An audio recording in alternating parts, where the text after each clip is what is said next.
အားလုံးမင်္ဂလာပါဒီအင်္ဂလိပ်စာပေမှာထင်ရှားတဲ့စကားတစ်ခုရှိပါတယ်အသုံးများတဲ့စကားတစ်ခုရှိပါတယ်ပြဿနာတစ်ခုကြီးမားဖြစ်တော့မယ်ဆိုလို့ရှိရင်ပေါ့နော်ဒီပြဿနာတစ်ခုစတော့မယ်ဆိုတာမျိုးကိုစိုင်းပြတယ်ပေါ့ဗျာဘာဖြစ်တော့မယ်ညာဖြစ်တော့မယ်ဆိုတာမျိုး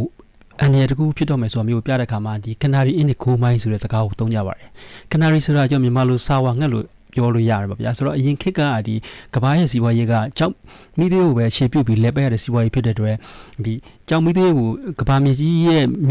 အောက်လိုင်းနဲ့တူရတဲ့သဘောတော်မှာရှိပါတယ်ဆိုတော့ဒီလိုမျိုးတူတဲ့အခါမှာကြောက်မိသေးနဲ့တူတည်ရှိနေတဲ့ကာဗွန်မိုနောက်ဆိုက်တို့တခြားသောဒီမီသိန်းဓာတ်တို့ပေါ့ဒီဓာတ်တွေက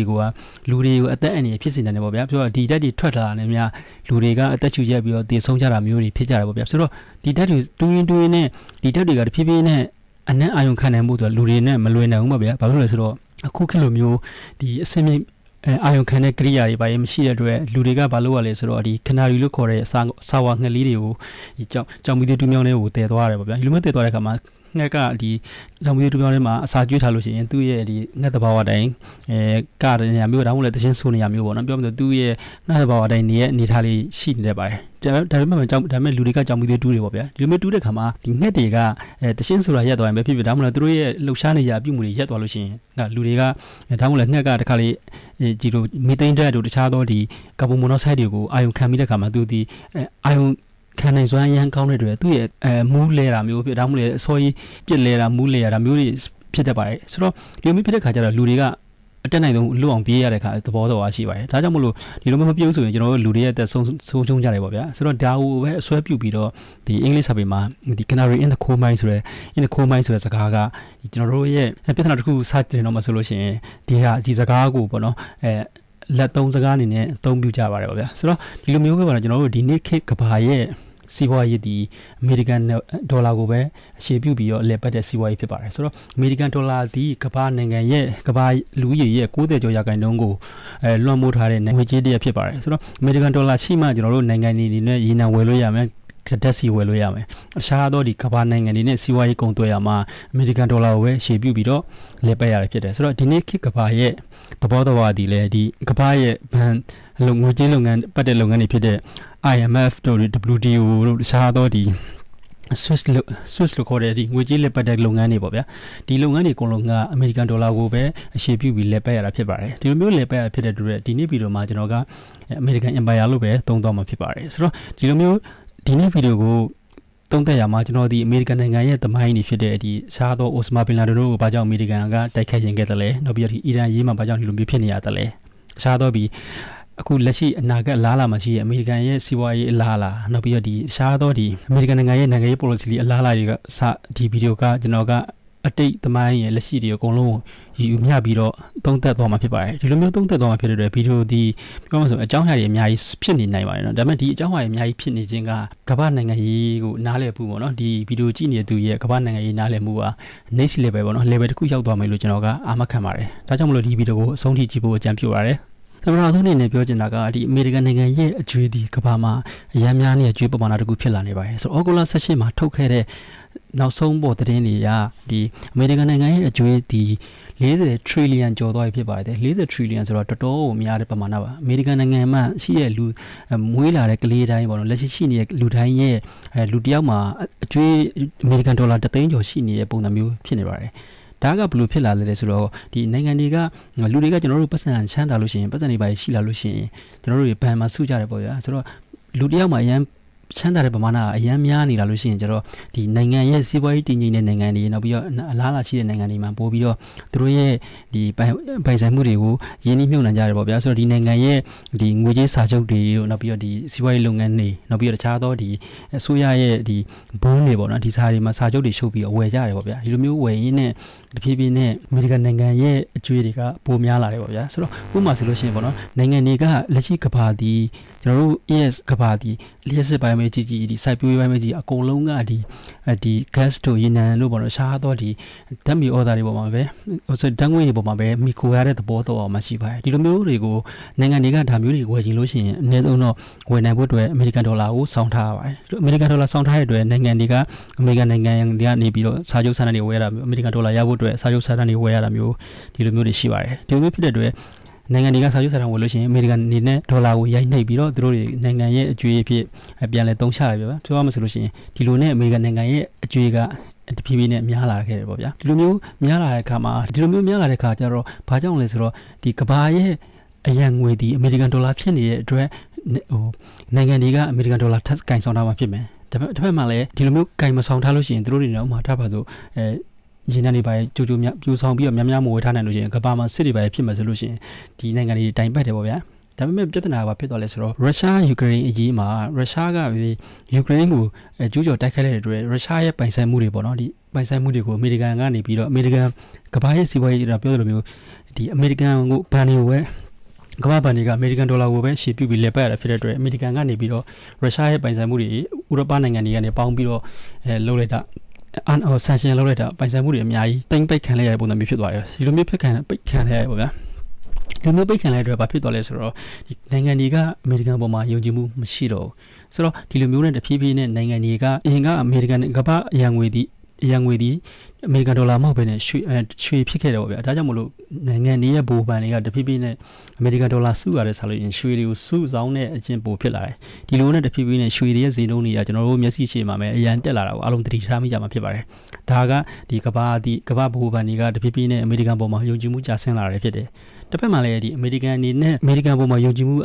ပို့ပြီးတော့အားကောင်းအောင်တဖြည်းဖြည်းနဲ့ပို့လှုပ်ဆောင်အောင်တဲ့သဘောတရားတွေရှိပါတယ်ဆိုတော့ဒီလိုမျိုးလုံရင်နဲ့ဒီနေ့ဒါကြီးလုံရင်နဲ့အမေရိကန်ရဲ့ဒီနေ့ခေတ်နိုင်ငံခြားရေးမူဝါဒတွေနောက်ပြီးတော့ဒီနေ့နိုင်ငံခြားအမေရိကန်သမ္မတဒေါ်နယ်ထရန့်တို့လုပ်နေတဲ့ policy တွေကိုအများကြီးလှမ်းဆမြင်နိုင်မှာဖြစ်ပါတယ်ဒီအရာတွေကိုပြောဖို့အတွက်ကျွန်တော်ကတမိုင်းအကြောင်းနည်းငယ်သွားပါမယ်ဒီအရာတွေသွားလို့ရှိရင်ဒီဗီဒီယိုရဲ့အဓိကပြောချင်တဲ့အကြောင်းအရာတွေကိုပို့ပြီးတော့မြင်လာမယ်လို့မျှော်လင့်ပါတယ်ကျွန်တော်တို့အမေရိကန်နိုင်ငံတမိုင်းကိုပြောရမှာကျွန်တော်ဒီအမေရိကန်နိုင်ငံရဲ့ဒီဖြစ်တည်လာပုံတွေပါညာမျိုးတွေပေါ့နော်အကုန်လုံးကိုကျွန်တော်ကပြောဆိုဆွေးနွေးမှာမဟုတ်ဘဲနဲ့ဒီအမေရိကန်နိုင်ငံအင်အားကြီးဘယ်လိုဖြစ်လာတယ်လဲဆိုတာနဲ့ပတ်သက်လို့ပဲအဓိကထားပြီးဆွေးနွေးမှာဖြစ်ပါတယ်ဆိုတော့ဒီပထမဆုံးအနေနဲ့ပေါ့ဒီအမေရိကန်နိုင်ငံဒီဒုတိယကမ္ဘာစစ်ပြီးတဲ့အခါမှာဥရောပနိုင်ငံတွေကကြာရှုံးလာတယ်ပေါ့ပြောဆိုရင်စစ်နိုင်ငံတွေကလည်းစစ်နိုင်ရဖို့အတွက်ရှိသမျှနိုင်ငံရဲ့အရေးမြစ်တွေကိုတုံးချရတယ်စစ်ရှုံးတဲ့နိုင်ငံတွေကလည်းစစ်ရောကြီးတွေနောက်ပြီးတော့တစ်ဖက်မှာလည်းစစ်ရှုံးတဲ့လျောက်ပြောပါဆိုနိုင်ငံရဲ့လူသားရင်းမြစ်တွေအများကြီးဆုံးရှုံးတယ်စီးပွားရေးရင်းမြစ်တွေဆုံးရှုံးနေပါဗျာဒီလိုမျိုးကြီးဆုံးရှုံးနေတဲ့ကမ္ဘာအငတ်ဘေးဆိုက်တဲ့ကာလလို့ပြောလို့ရမှာဒီလိုမျိုးဖြစ်တဲ့ကာလမှာအမေရိကန်နိုင်ငံဒီအတ္တလန်တစ်သမုဒ္ဒရာနဲ့ပစိဖိတ်သမုဒ္ဒရာကြားမှာရှိတဲ့အတွက်ကမ္ဘာဘယ်နိုင်ငံမှလာပြီးတော့ကျူးကျော်လို့မရတဲ့အနေအထားတစ်ခုမှရှိတယ်ပေါ့ဗျာနောက်ပြီးတော့အမေရိကန်နိုင်ငံဒီစိုက်ပျိုးရေးရလည်းအားကောင်းတယ်နောက်ပြီးအဲ့တုန်းကကမ္ဘာရဲ့စီးပွားရေးဒီစက်မှုလုပ်ငန်းကိုပဲအခြေခံတဲ့အတွက်အမေရိကန်နိုင်ငံဒီကမ္ဘာမှာအင်အားကြီးဆုံးပေါ့နော်အချမ်းသာဆုံးနိုင်ငံတစ်ခုဖြစ်ကြံခဲ့တယ်ပေါ့ဗျာဒီလိုမျိုးကြံခဲ့တဲ့အတွက်ကမ္ဘာအင်အားကြီးနိုင်ငံဖြစ်တဖြည်းဖြည်းနဲ့အမေရိကန်နိုင်ငံကိုကမ္ဘာကအတိမတ်ပြုလာရတဲ့အနေအထားတစ်ခုဖြစ်တယ်1900ဝန်းကျင်တွေမှာဒီ Bretton Woods Agreement ဆိုတာမျိုးစလိုက်ရပေါ့ဗျာဒီ agreement ကဘာလဲဆိုတော့ဒီသဘောတူညီချက်အရအမေရိကန်ဒေါ်လာကိုရွှေနဲ့တန်းတူညှိပြီးတော့ရွှေနဲ့ညှိပြီးတော့ကမ္ဘာရဲ့အရန်ငွေဖြစ်သတ်မှတ်ကြရပေါ့ဗျာဥပမာထားပါလို့လူတွေကရွှေအမေရိကန်ဒေါ်လာရှိမယ်ဆိုလို့ရှိရင်ဒီအမေရိကန်နိုင်ငံကိုသွားပြီးတော့အမေရိကန်နိုင်ငံရဲ့ရွှေတွေနဲ့သွားပြီးတော့လဲလို့ရတယ်ဆိုတော့ဒီလိုမျိုးဖြစ်တဲ့အတွက်အမေရိကန်နိုင်ငံဒီအများကြီးကြွယ်ဝချမ်းသာလာခဲ့ပို့ပြီးတော့အရင်ကတဲ့အစာပေါင်းအများကြီးချမ်းသာလာခဲ့ဆိုတော့အမေရိကန်ဒီဒေါ်လာရိုက်နှိပ်နေုံနဲ့ရွှေနဲ့တန်းတူ level ဖြစ်လောက်တဲ့အနေအထားတစ်ခုရောက်ရှိလာရပါဗျာဒါပေမဲ့တစ်ဖက်မှာလည်းအမေရိကန်နိုင်ငံဒီဆိုဗီယက်ပြည်ထောင်စုနဲ့အဲ့တုန်းကဒီမိုကရေစီနဲ့ကွန်မြူနစ်ဝါဒပေါ့နော်စစ်ရေးကာလတိုက်ပွဲတွေမှာဒီအားပြိုင်မှုတွေရှိခဲ့တဲ့ဒီလိုမျိုးပေါ့နော်ကဘာရဲ့အရရက်မှာဒီမိုကရေစီအတွက်တိုက်ပွဲတွေလိုက်လုပ်ရတယ်ဒီလိုမျိုးနဲ့ဒီဗီယက်နမ်စစ်ပွဲတွေမှာလိုက်ပြီးတော့စစ်တပ်ရတယ်ဒီလိုမျိုးစစ်တပ်ရတဲ့အတွက်အမေရိကန်ဒေါ်လာကိုပို့ပြီးတော့ပုံမှန်တက်ပို့ပြီးရိုက်နှိပ်နေရတယ်ဒီလိုမျိုးရိုက်နှိပ်ရတဲ့ဘာပြဿနာဖြစ်သွားလဲဆိုတော့နိုင်ငံတွေကတဖြည်းဖြည်းနဲ့အမေရိကန်ဒေါ်လာပေါ်မှာယုံကြည်မှုမရှိတော့ဒီလိုမျိုးယုံကြည်မှုမရှိတဲ့အတွက်တကယ်လို့ကမ္ဘာနိုင်ငံတွေကသူတို့ကင်ဆယ်ထားတဲ့ဒေါ်လာတွေကိုသွားပြီးတော့အမေရိကန်ကိုသွားပြီးတော့ရွှေနဲ့သွားလဲမှာဆိုလို့ရှိရင်အမေရိကန်နေနဲ့အဲ့လောက်များတဲ့ပမာဏတွေသူတို့တွေမပေးနိုင်တော့ဘူးပေါ့ဆိုတော့ဒီပြဿနာကိုဘယ်လိုဖြေရှင်းမလဲဆိုတော့ဒီအမေရိကန်သမ္မတကနေပြီးတော့ဒီ1990ဝန်းကျင်မှာဒီ Saudi Arabia နဲ့သဘောတူညီစာချုပ်တစ်ခုရှုပ်ဆိုလိုက်တယ်ပါဒီသဘောတူညီချက်အရဒီကမ္ဘာနိုင်ငံတွေကတကယ်လို့ယီနန်တို့ gas တို့เนาะဒီ Saudi Arabia တို့ဒီအရှေ့အာရပ်နိုင်ငံတွေကယီနန်တို့ဘာလို့ဝယ်မယ်ဆိုလို့ရှိရင်အနည်းဆုံးအမေရိကန်ဒေါ်လာကင်ဆောင်ထားရမယ်အရင်ကလူမျိုးပေါ့နော်ရွှေနဲ့ level သူသတ်မှတ်တာမျိုးမဟုတ်တော့ဘဲနဲ့အမေရိကန်ဒေါ်လာကိုကဘာရဲ့အမေရိကန်ဒေါ်လာကိုကဘာရဲ့ယီနန်ဝယ်ခြင်းသုံးရမယ့်ငွေအဖြစ် လှုပ်လိုက်တဲ့ခါမှာဘယ်နိုင်ငံမဆိုပေါ့နော်ကမ္ဘာနိုင်ငံတွေကတဖြည်းဖြည်းနဲ့ကမ္ဘာနိုင်ငံတွေကတဖြည်းဖြည်းနဲ့ရင်းနှီးဝယ်ဖို့အတွက်အမေရိကန်ဒေါ်လာကင်ဆောင်ရပဲကင်ဆောင်ရတဲ့အတွက်တဖြည်းဖြည်းနဲ့အမေရိကန်ဒီပို့ပြီးတော့အရင်ကရွှေခေတ်ကရွှေနဲ့ရွှေကိုကမ္ဘာဆန်ထားတဲ့ချိန်ကတည်းကပို့ပြီးတော့အမေရိကန်ဒေါ်လာကိုပို့ပြီးရိုက်နှိမ့်နိုင်တဲ့အနေအထားတစ်ခုဖြစ်လာတယ်ဒီလိုမျိုးဖြစ်လာတဲ့အတွက်တဖြည်းဖြည်းနဲ့အမေရိကန်ရဲ့ကြွေရချမ်းသာမှုဒီကမ္ဘာရဲ့အမြင့်ဆုံးကိုရောက်ရှိလာတယ်ပေါ့ဗျာဒုတိယကမ္ဘာစစ်မှာတုန်းကကျတော့ဒီအမေရိကန်နိုင်ငံရဲ့ကြွေရချမ်းသာမှုဒီသူတို့ရဲ့ပြည်တွင်းစက်ရုံတွေစိုက်ပျိုးမြေတွေပေါ့နော်တခြားသောဒီစက်ရုံလုပ်ငန်းတွေကနေပြီးတော့ကြွေရချမ်းသာမှုဖြစ်တယ်ဗျာဆိုရမယ်ဆိုလို့ရှိရင်တော့1960ကနေ90ဝန်းကျင်ပေါ့ရှိတဲ့အမေရိကန်နိုင်ငံမှာဆိုလို့ရှိရင်အထက်တန်းကျောင်းအောင်နဲ့သူတယောက်ဆိုရင်တော့မှဆက်ရုံလို့သမားဖြစ်မှာဆိုရင်တော့ပေါ့နော်သူကသူအိမ်ကောင်းကောင်းဝယ်နိုင်တယ်ပြောမှဆိုရင်ဒီအိမ်ကောင်းကားကောင်းစီးနေတယ်တပြည့်သားသမီးရဲ့ကြိုက်တော့မွေးလို့ရတယ်တပြည့်သူတို့ကိုလည်းကြောင်းထားနိုင်တယ်ပြောမှဆိုအလုပ်ကလည်းအရင်တရက်8နာရီနှုန်းနဲ့ပြောမှဆိုဘဝကိုအကောင်းဆုံးဖြတ်တန်းလို့ရတဲ့နေပေါ့ဗျာလက်ရှိအမေရိကန်မှာကြည့်မယ်ဆိုလို့ရှိရင်ဒီလိုမျိုးဘဝတွေဖြတ်တန်းလို့မရတော့လူတွေကျွန်တော်တို့အမေရိကန်တွေမကတော့ပေါ့နော်တစ်ကမ္ဘာလုံးမှာကျွန်တော်တို့အရင်ခေတ်က generation တွေဆိုလို့ရှိရင်ဟို3-4နှစ်လောက်လှုပ်လှုပ်တာနဲ့အိမ်ဝင်းတစ်ခုဝယ်လို့ရတဲ့အနေအထားတစ်ခုအိမ်ယာတစ်ခုပေါ့နော်အိမ်ဝင်းတစ်ခုအိမ်ယာတစ်ခုဝယ်လို့ရတဲ့အနေအထားနေပြီးတော့လက်ရှိအနေမှာဆိုလို့5-10နှစ်လှုပ်လေတစ်သက်လုံးလှုပ်လေဟိုအိမ်ယာမီဝယ်နိုင်တဲ့စီးပွားရေးမဖြစ်တော့ဘူးပေါ့ဗျာဆိုတော့ဒါကဘာကြောင့်ဖြစ်လာဆိုတော့ဒီကအမေရိကန်ဒီငွေကြေးလက်ပတ်ရေးပေါ်မှာအရန်အရှိပြုတဲ့အင်အားကြီးပါဝါတစ်ခုဖြစ်လာတဲ့အတွက်ဒီလိုမျိုးဖြစ်သွားတယ်ပေါ့ဗျာဆိုတော့လက်ရှိကြည့်မယ်ဆိုလို့ရှိရင်အမေရိကန်မှာဒီ Wall Street တို့တခြားသောဒီstock လုပ်ငန်းတွေကိုပဲအခြေပြုပြီးတော့အမေရိကန်ဒီကျေဝါချမ်းသာမှုကပိုးပြီးတော့အားကောင်းနေတယ်ဒီလိုမျိုးအားကောင်းတဲ့ဘာဖြစ်သွားလဲဆိုတော့တစ်ဖက်မှာနိုင်ငံရဲ့အဓိကအရေးကြီးတဲ့ဒီတရားဇာတ်တွေကိုတခြားသောနိုင်ငံတွေကပို့ပြီးတော့လုပ်ပေးရတယ်ဥပမာဆိုလို့ရှိရင်ဒီတရုတ်တို့ဘာလို့မှအမေရိကန်ရဲ့စက်ရုံတွေထားတယ်တခြားသောဒီနိုင်ငံရေးတည်ငြိမ်နေနောက်ပြီးတော့တခြားသောစင်းရဲနိုင်ငံတွေကိုသူတို့ရဲ့အမေရိကန်စက်ရုံတွေကိုရွှေ့ပြောင်းလိုက်တယ်ဒီလိုမျိုးရွှေ့ပြောင်းလိုက်တဲ့အမေရိကန်ဒီသူတို့ဒီတကယ်အလုပ်လုပ်ဆရာမလို့တော့ပဲနဲ့ဒီလူတွေကအောက်မှာတနိုင်ငံကုန်သွယ်ရေးကိုအားပြုကြတယ်ပေါ့ဒီလိုမျိုးအားပြုရတဲ့အတွက်ဒီကုန်သွယ်ရေးကနေရလာတဲ့အမြတ်တွေငွေကြေးတွေကအကုန်လုံးကအမေရိကန်ဒေါ်လာကိုပဲရှေ့ပြီးတဲ့အတွက်အမေရိကန်ဒီပြောမှဆိုရင်စင်းရဲမဲ့ထိုင်လုပ်နေရတဲ့နိုင်ငံတစ်ခုဖြစ်လာတယ်ပေါ့ဗျာဒီလိုမျိုးဖြစ်လာတဲ့အတွက်ကမ္ဘာရဲ့စီးပွားရေးဒီအမေရိကန်ကလဝကြီးအုပ်တလိုမျိုးဖြစ်လာတယ်ဒီလိုမျိုးလဝကြီးအုပ်လာတဲ့အတွက်နိုင်ငံတွေကနောက်ပိုင်းကျတော့တဖြည်းဖြည်းနဲ့ globalization ဖြစ်လာတော့ကြတော့ဒါမျိုးတွေမြင်လာတော့ကြတော့တဖြည်းဖြည်းနဲ့မကြိုက်ကြတော့ဗျအခြားသောအဓိကအပြင်အင်အားကြီးနိုင်ငံတွေဖြစ်တဲ့ရုရှားတို့တရုတ်တို့ကမကြိုက်တော့ဒီလိုမျိုးမကြိုက်တဲ့အတွက်ပြဿနာပေါင်းစုံလိုက်ကြည့်မယ်ဆိုလို့ရင်ဒီဟာကိုပဲအခြေခံပြီးတော့ဖြစ်လာတယ်ပြဿနာတွေကြီးပဲဖြစ်တယ်နိုင်ငံတစ်ခုက empire တစ်ခုလို့ဖြစ်လာလို့ရှိရင်တို့ကငွေကြေးကိုအလွယ်တကူရတာကိုသဘောကျလာတယ်ပြောမှဆို easy money ပုံမှာတို့ကပြောမှဆိုကျွန်တော်တို့တွေလူတွေပေါ့တစ်ခုခုကိုကြိုက်သွားသလိုမျိုးပေါ့နော်ဆေးဆွဲသလိုမျိုးကြိုက်သွားသလိုမျိုးပေါ့နိုင်ငံဆိုတာမျိုးကနိုင်ငံအင်အားကြီးတစ်ခုဖြစ်စဉ်းစားတဲ့အခါမှာတို့တွေက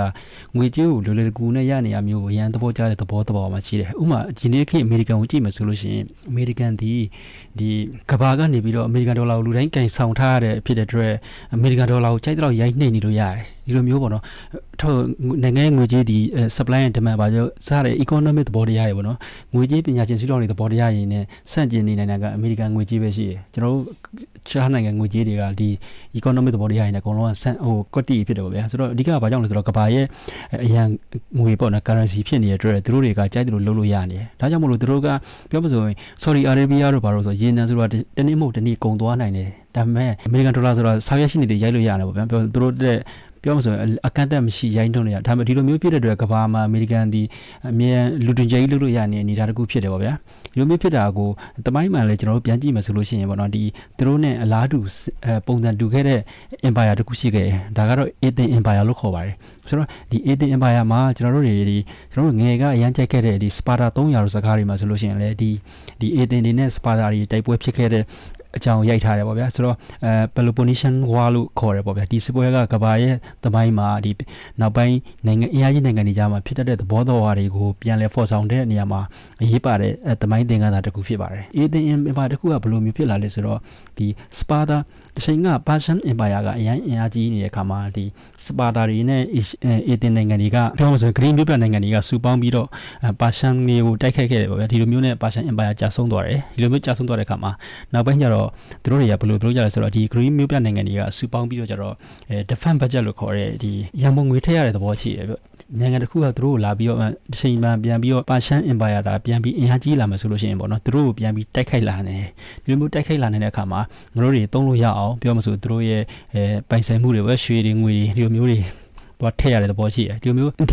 daily မျိုးမှာရှိရပေါ့ဗျာဒါကြောင့်မို့ Delian Lake ဆိုပြီးတော့နာမည်ကြီးတယ်ပေါ့ဆိုတော့ဒီငွေတွေကိုတဖြည်းဖြည်းနဲ့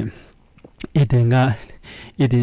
ငါမြို့ပြနိုင်ငံတွေကနေပြီးတော့တဖြည်းဖြည်းနဲ့ဒီကောင်ဒီကိုလော်ဝဲကြီးအုပ်လာတယ်လော်ဝဲကြီးအုပ်လာတဲ့ခါမှာတဖြည်းဖြည်းနဲ့ဒီလိုနဲ့အေသင်အင်ပါယာကပို့ပြီးအင်အားကြီးလာတယ်ပေါ့ဗျာဒီလိုမျိုးအင်အားကြီးလာတဲ့ခါမှာတစ်ဖက်မှာလည်းဒီသူ့ရဲ့မဟာမိတ်တွေကိုအချင်းချင်းမဟာမိတ်အချင်းချင်းကိုလည်းငွေကြေးမထည့်လို့ရှိရင်ပေါ့နော်ဖိအားပေးတဲ့ပုံစံမျိုးတွေတွေ့ရတယ်ပေါ့ဗျာဒီလိုမျိုးဥပမာကိုကျွန်တော်တို့တွေခင်မှာလဲကျွန်တော်တို့ကပုံအလားတူပုံစံမျိုးတစ်ခုရှိခဲ့တယ်ဒါကတော့1980ဝန်းကျင်ကဒီအမေရိကန်နိုင်ငံကနေပြီးတော့အမေရိကန်နိုင်ငံ UK တို့ပေါ့နော်တခြားသောဂျာမနီတို့ကိုခေါ်ပြီးတော့အင်အားကြီးနိုင်ငံတွေကိုခေါ်ပြီးတော့အမေရိကန်ကပြီးတော့တခြားနိုင်ငံတွေရဲ့ငွေကြေးကိုမြင့်ခိုင်းနေဗျာဆိုတော့ဥပမာဆိုလို့ရှိရင်ဂျပန်နိုင်ငံပေါ့နော်ဂျပန်နိုင်ငံရဲ့ဒီဒါကို Plaza Accord လို့ခေါ်တယ်ပေါ့ဗျာဒီအမေရိကန်နိုင်ငံမှာရှိတဲ့ Plaza Hotel ပေါ့နော်နယူးယောက်မှာရှိတဲ့ Plaza Hotel မှာခေါ်ပြီးတော့ဒီနိုင်ငံရဲ့အကြီးအကဲတွေနဲ့အစည်းအဝေးစတင်လိုက်တယ်ဒီအစည်းအဝေးကဘယ်လိုလဲဆိုတော့1940ဝန်းကျင်လောက်ကဂျပန်ကအမေရိကန်ရဲ့ကုန်ပစ္စည်းတွေကကမ္ဘာမှာဖျက်ချနိုင်ခဲ့တယ်ဒါပေမဲ့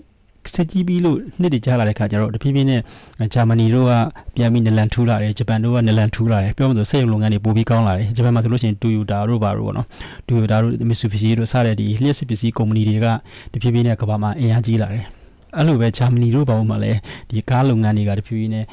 ပြောဆိုအမေရိကန်ဈေးကွက်ကိုပြန်ပြီးရှင်းပြိုင်လိုက်နိုင်လာတယ်ဆိုတော့အဓိကအမေရိကန်တွေကဂျပန်ပစ္စည်းတွေကိုကြိုက်တယ်ဘာကြောင့်ကြိုက်လဲဂျပန်ပစ္စည်းတွေဒီဈေးသက်သာတယ်ဈေးရှိုးတယ်ဗောနော်ဈေးရှိုးတဲ့အတွက်ဈေးရှိုးရပြဖြစ်တဲ့အတွက်အမေရိကန်ဒီစက်ရုံတွေအတွက်ပြန်ဆံမှုအဓိကခံရတဲ့နေရာပဲဒီလိုမျိုးဖြစ်တဲ့ဂျပန်ပစ္စည်းတွေဈေးရှိုးတဲ့အတွက်အမေရိကန်တွေကအရန်ဝယ်တယ်ပြောမှဆိုရင်အမေရိကန်ငွေကြေးမှန်သမျှဘန်စီပဲတောဟာနေပဲဒါပေမဲ့လည်းအမေရိကန်ဒေါ်လာကအဲ့တုန်းကတန်ဖိုးကရန်မြင့်နေတယ်တန်ဖိုးရန်မြင့်နေတဲ့အတွက်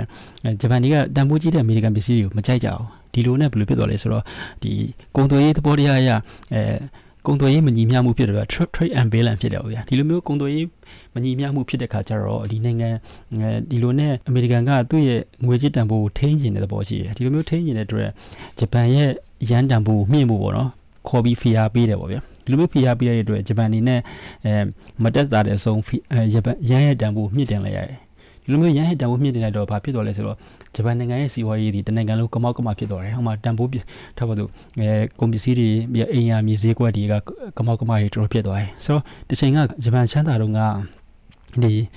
တိုကျိုနန်းတော်ရဲ့အောက်မှာရှိတဲ့မြေဈေးကွက်တွေကဒီကယ်လီဖိုးနီးယားပြည်နယ်တန်ပြည်နယ်လုံးတဲ့ကိုပို့ပြီးတော့တန်ဖိုးကြီးရဆိုပြီးတော့ပြောကြတယ်ကယ်လီဖိုးနီးယားဆိုတာကဒီအမေရိကန်နိုင်ငံရဲ့ပြည်နယ်တစ်ခုပေါ့ဗျာဒီပြည်နယ်ကဒီဂျပန်နိုင်ငံရဲ့တနိုင်ငံလုံးရဲ့အကျယ်ဝန်းတဲ့ကိုပို့ပြီးတော့ကြီးရဲ့ပြည်နယ်ဆိုတော့ဒီလောက်အဲ့လိုမျိုးပါငွေကြေးတွေဈေးနှုန်းတွေကအကုန်လုံးကမောက်ကမဖြစ်သွားတဲ့အတွက်ဒီဂျပန်ရဲ့အခုလက်ရှိဂျပန်မှာအချိန်ကကျွန်တော်တို့ဂျပန်ဒီစီးပွားရေးအရန်အင်အားကြီးရဲ့နိုင်ငံဖြစ်ပေမဲ့တဖြည်းဖြည်းနဲ့လက်ရှိသူတို့ရဲ့ကြာဆုံးတဲ့နေရာကိုရောက်ရှိလာရပါဒီလိုမျိုးရောက်ရှိလာတာကဒီလိုအမေရိကန်ရဲ့ဒီလိုမျိုး Plaza Accord မှာဖြစ်ခဲ့တဲ့ဒီလိုမျိုးဖီအားပေးတဲ့နှုန်းတွေနောက်ပြီးငွေကြေးမြင့်ဖို့လုပ်ခဲ့တာတွေကအရေးပါတဲ့ကဏ္ဍတစ်ခုမှရှိခဲ့တယ်ပေါ့နော်ဒီလိုမျိုးပဲပေါ့နော်အမေရိကန်နိုင်ငံအနေနဲ့စီးပွားရေးပုံစံတွေကိုသူ့ရဲ့အေဒင်တွေလောက်ခဲ့တယ်လို့မျိုးပဲပေါ့နော်ဒီသူ့ရဲ့မဟာမိတ်နိုင်ငံတွေကိုဒီစီးရဖီအားပေးပြီးတော့ပတ်စံဆဲဖို့ပြောရတယ်ပေါ့ဒီလိုနဲ့တဖြည်းဖြည်းနဲ့အေဒင်တွေကိုမကြိုက်တဲ့အတွက်သူ့ရဲ့မဟာမိတ်တွေကစူပေါင်းပြီးတော့ဒီစပါတာတွေကိုပတ်စံထောက်ပံ့တယ်မှာပတ်စံထောက်ပံ့ပြီးတော့အေဒင်အင်ပါယာကိုတိုက်ခိုက်ခိုင်းတယ်ဒီလိုနဲ့အေဒင်အင်ပါယာကြာဆုံးသွားတယ်ပေါ့ဗျာဆိုတော့ဂျပန်တို့အနေထားမှာကျတော့အဲ့လိုမျိုးလုပ်လို့မရဘူးဘာကြောင့်လဲဆိုတော့ဂျပန်ဒီစစ်တပ်မရှိတဲ့အတွက်ဒီဂျပန်နိုင်ငံမှာရှိတဲ့အိုကီနာဝါနဲ့ဒီတိုကျိုနာကယိုကိုစကာတို့မှာဒီအမေရိကန်စစ်တပ်တွေရှိတယ်ဒီစစ်တပ်တွေကအဓိကတော့ဖြစ်နိုင်ငံကအမေရိကန်ဂျပန်ကိုကျူးကျော်လာမယ်ဆိုလို့ရှိရင်ဒီသူတို့ကိုတိုက်ခိုက်ဖို့အတွက်ထားတဲ့ပြောလို့ဆိုကာကွယ်ပေးဖို့အတွက်ထားတဲ့တပ်တွေပေါ့ဗျာဒါပေမဲ့တစ်ဖက်မှာလည်းကဲလို့ဂျပန်ကအမေရိကရဲ့ပြောရမှာဆိုသူ့ရဲ့ policy ရဲ့မလိုက်နိုင်ဘူးပေါ့နော်ဒါမှမဟုတ်လည်းမလိုက်နိုင်ဘူးဆိုလို့ရှိရင်စီးပွားရေးကဆန်ရှင်လုပ်နိုင်တယ်ဘာလို့လဲဆိုတော့ကမ္ဘာရဲ့စီးပွားရေးကုန်သွယ်ရေးတွေအကုန်လုံးကအမေရိကန်ဒေါ်လာကိုပဲရှေ့ပြုပြီးလေပတ်နေရတဲ့အတွက်တစ်ဖက်မှာလည်းစီးရေးရပြန်ကြည့်မှဆိုလို့ရှိရင်လည်းကိုရဲ့ဒီနိုင်ငံတွင်းထဲမှာသူများနိုင်ငံရဲ့အမေရိကန်စစ်တပ်တွေရှိနေတဲ့အတွက်ဂျပန်နေနဲ့ဘာမှရွေးတယ်မရှိဘူးပေါ့ဗျာဒီလိုနဲ့အမေရိကန်ပြောစကားနားထောင်လဲရတဲ့အတွက်ဂျပန်ရဲ့စီးပွားရေးရတဖြည်းဖြည်းနဲ့ခုလိုမျိုးပြဿနာတွေဖြစ်နေဗျဟိုတလောကတော့မှဒီ Donald Trump ကနေပြီးတော့ငွေကြေးကိုပြန်ပြီးတော့ဝင်ပြီးတော့ဆွတ်ဖက်ပေးရပုံစံမျိုးပြောကြတယ်ပေါ့ဗျအဓိကကဘာလဲဆိုတော့ဂျပန်တွေကငွေကြေးပညာချမ်းသာလာလို့ရှိရင်သူရဲ့ဒီယင်းနှိမ့်မြုပ်နှံမှုတွေနဲ့ပြီးတော့အမေရိကန်ရဲ့ငွေကြေးစကွက်တွေပါပြန်ပြီးယင်းနှိမ့်မြုပ်နှံပေါ့ဗျဆိုဒီလိုမျိုးယင်းနှိမ့်မြုပ်နှံတဲ့အတွက်တဖြည်းဖြည်းနဲ့အမေရိကန်ရဲ့အဓိကစီးပွားရေးပါတနာလည်းဖြစ်နေတယ်ဒီလိုမျိုးဖြစ်တဲ့အတွက်အမေရိကန်အနေနဲ့မကူညီလို့ရှိရင်အမေရိကန်တိုင်ပတ်မယ်အမေရိကန်တိုင်ပတ်ရင်ဘာဖြစ်လဲတကမ္ဘာလုံးတိုင်ပတ်မယ်ဒါကြောင့်မို့လို့ဒီပြဿနာကဒေါ်နယ်ထရန့်တို့ဖြေရှင်းရတဲ့ပြဿနာတစ်ခုဖြစ်လာတယ်ပေါ့ဗျာဆိုတော့ okay တမိုင်းကိုပြန်သွားမယ်ဆိုလို့ရှိရင်ဒီအင်အားကြီးနိုင်ငံတွေလုပ်ခဲ့တဲ့တစ်ခုကသူတို့ဒီ easy money ပေါ့နော်ငွေကြေးတွေလိုတဲ့တစ်ခုနဲ့ရတဲ့ဟာမျိုးကိုသူတို့သဘောကျတယ်ပထမတစ်ချက်ပေါ့နော် နောက်တစ်ခုကကျတော့ဒီငွေကြေးလက်ပတ်ရေးကိုသူတို့ဘယ်လိုမျိုးအကောင့်ထဲပေါ်တယ်လဲပေါ့နော်ဒါကဒုတိယအချက်ပေါ့နော်ဆိုတော့ British Empire လက်ထက်မှာကျတော့သူတို့တွေဒီငွေကြေးလက်ပတ်ရေးကိုပုံစံတစ်ခုပြောင်းလာတယ်ဆိုတော့ပြောမှဆိုရင်ကဘာရဲ့အနှံ့ကနေပြီးတော့ငွေကြေးတွေ British မှာလာပြီးတော့စုကြတယ်ပေါ့ဗျာဆိုတော့ပထမဆုံးဖြစ်လာတာဘယ်လိုမျိုးလဲဆိုတော့ဒီ Dutch လူမျိုးတွေကဒီအရှိအိန္ဒိယကုမ္ပဏီတို့ဘာလို့ကျွန်တော်ငယ်ငယ်ကသင်ခဲ့တဲ့စာရင်းမှာလည်းလိုမျိုးပေါ့နော်အရှိတိုင်းကရှိတဲ့ဒီဟင်းကပ်မွေးကြိုင်တွေကိုသူတို့ရဲ့လက်ဝဲကြီးအုပ်တယ်ဒီလိုမျိုးလက်ဝဲကြီးအုပ်တဲ့အတွက် Dutch လူမျိုးတွေရမ်းချမ်းသာလာပြီပဲဒီလိုမျိုးပဲသူတို့ရဲ့ကြွယ်ဝချမ်းသာမှုမှန်သမျှကိုလာပြီးတော့ပြည်တခြားကိုလာပြီးတော့ပြင်းနှီးမြုပ်နှံထားရပါဗျာပြောမှဆိုပြသူတို့ရဲ့ပိုင်ဆိုင်မှုတွေလာသိမ်းထားတယ်ဘာကြောင့်လဲဆိုတော့ပြည်တခြားအနေနဲ့တခြားနိုင်ငံတစ်ခုကနေပြီးတော့သူတို့ကိုကျူးကျော်ဖို့ခက်ခဲတဲ့အနေအထားတစ်ခုမှရှိရပါဒီလိုမျိုးခက်ခဲတဲ့အနေအထားမှရှိတဲ့အတွက်သူတို့ရဲ့ပိုင်ဆိုင်မှုတွေကိုသွားပြီးတော့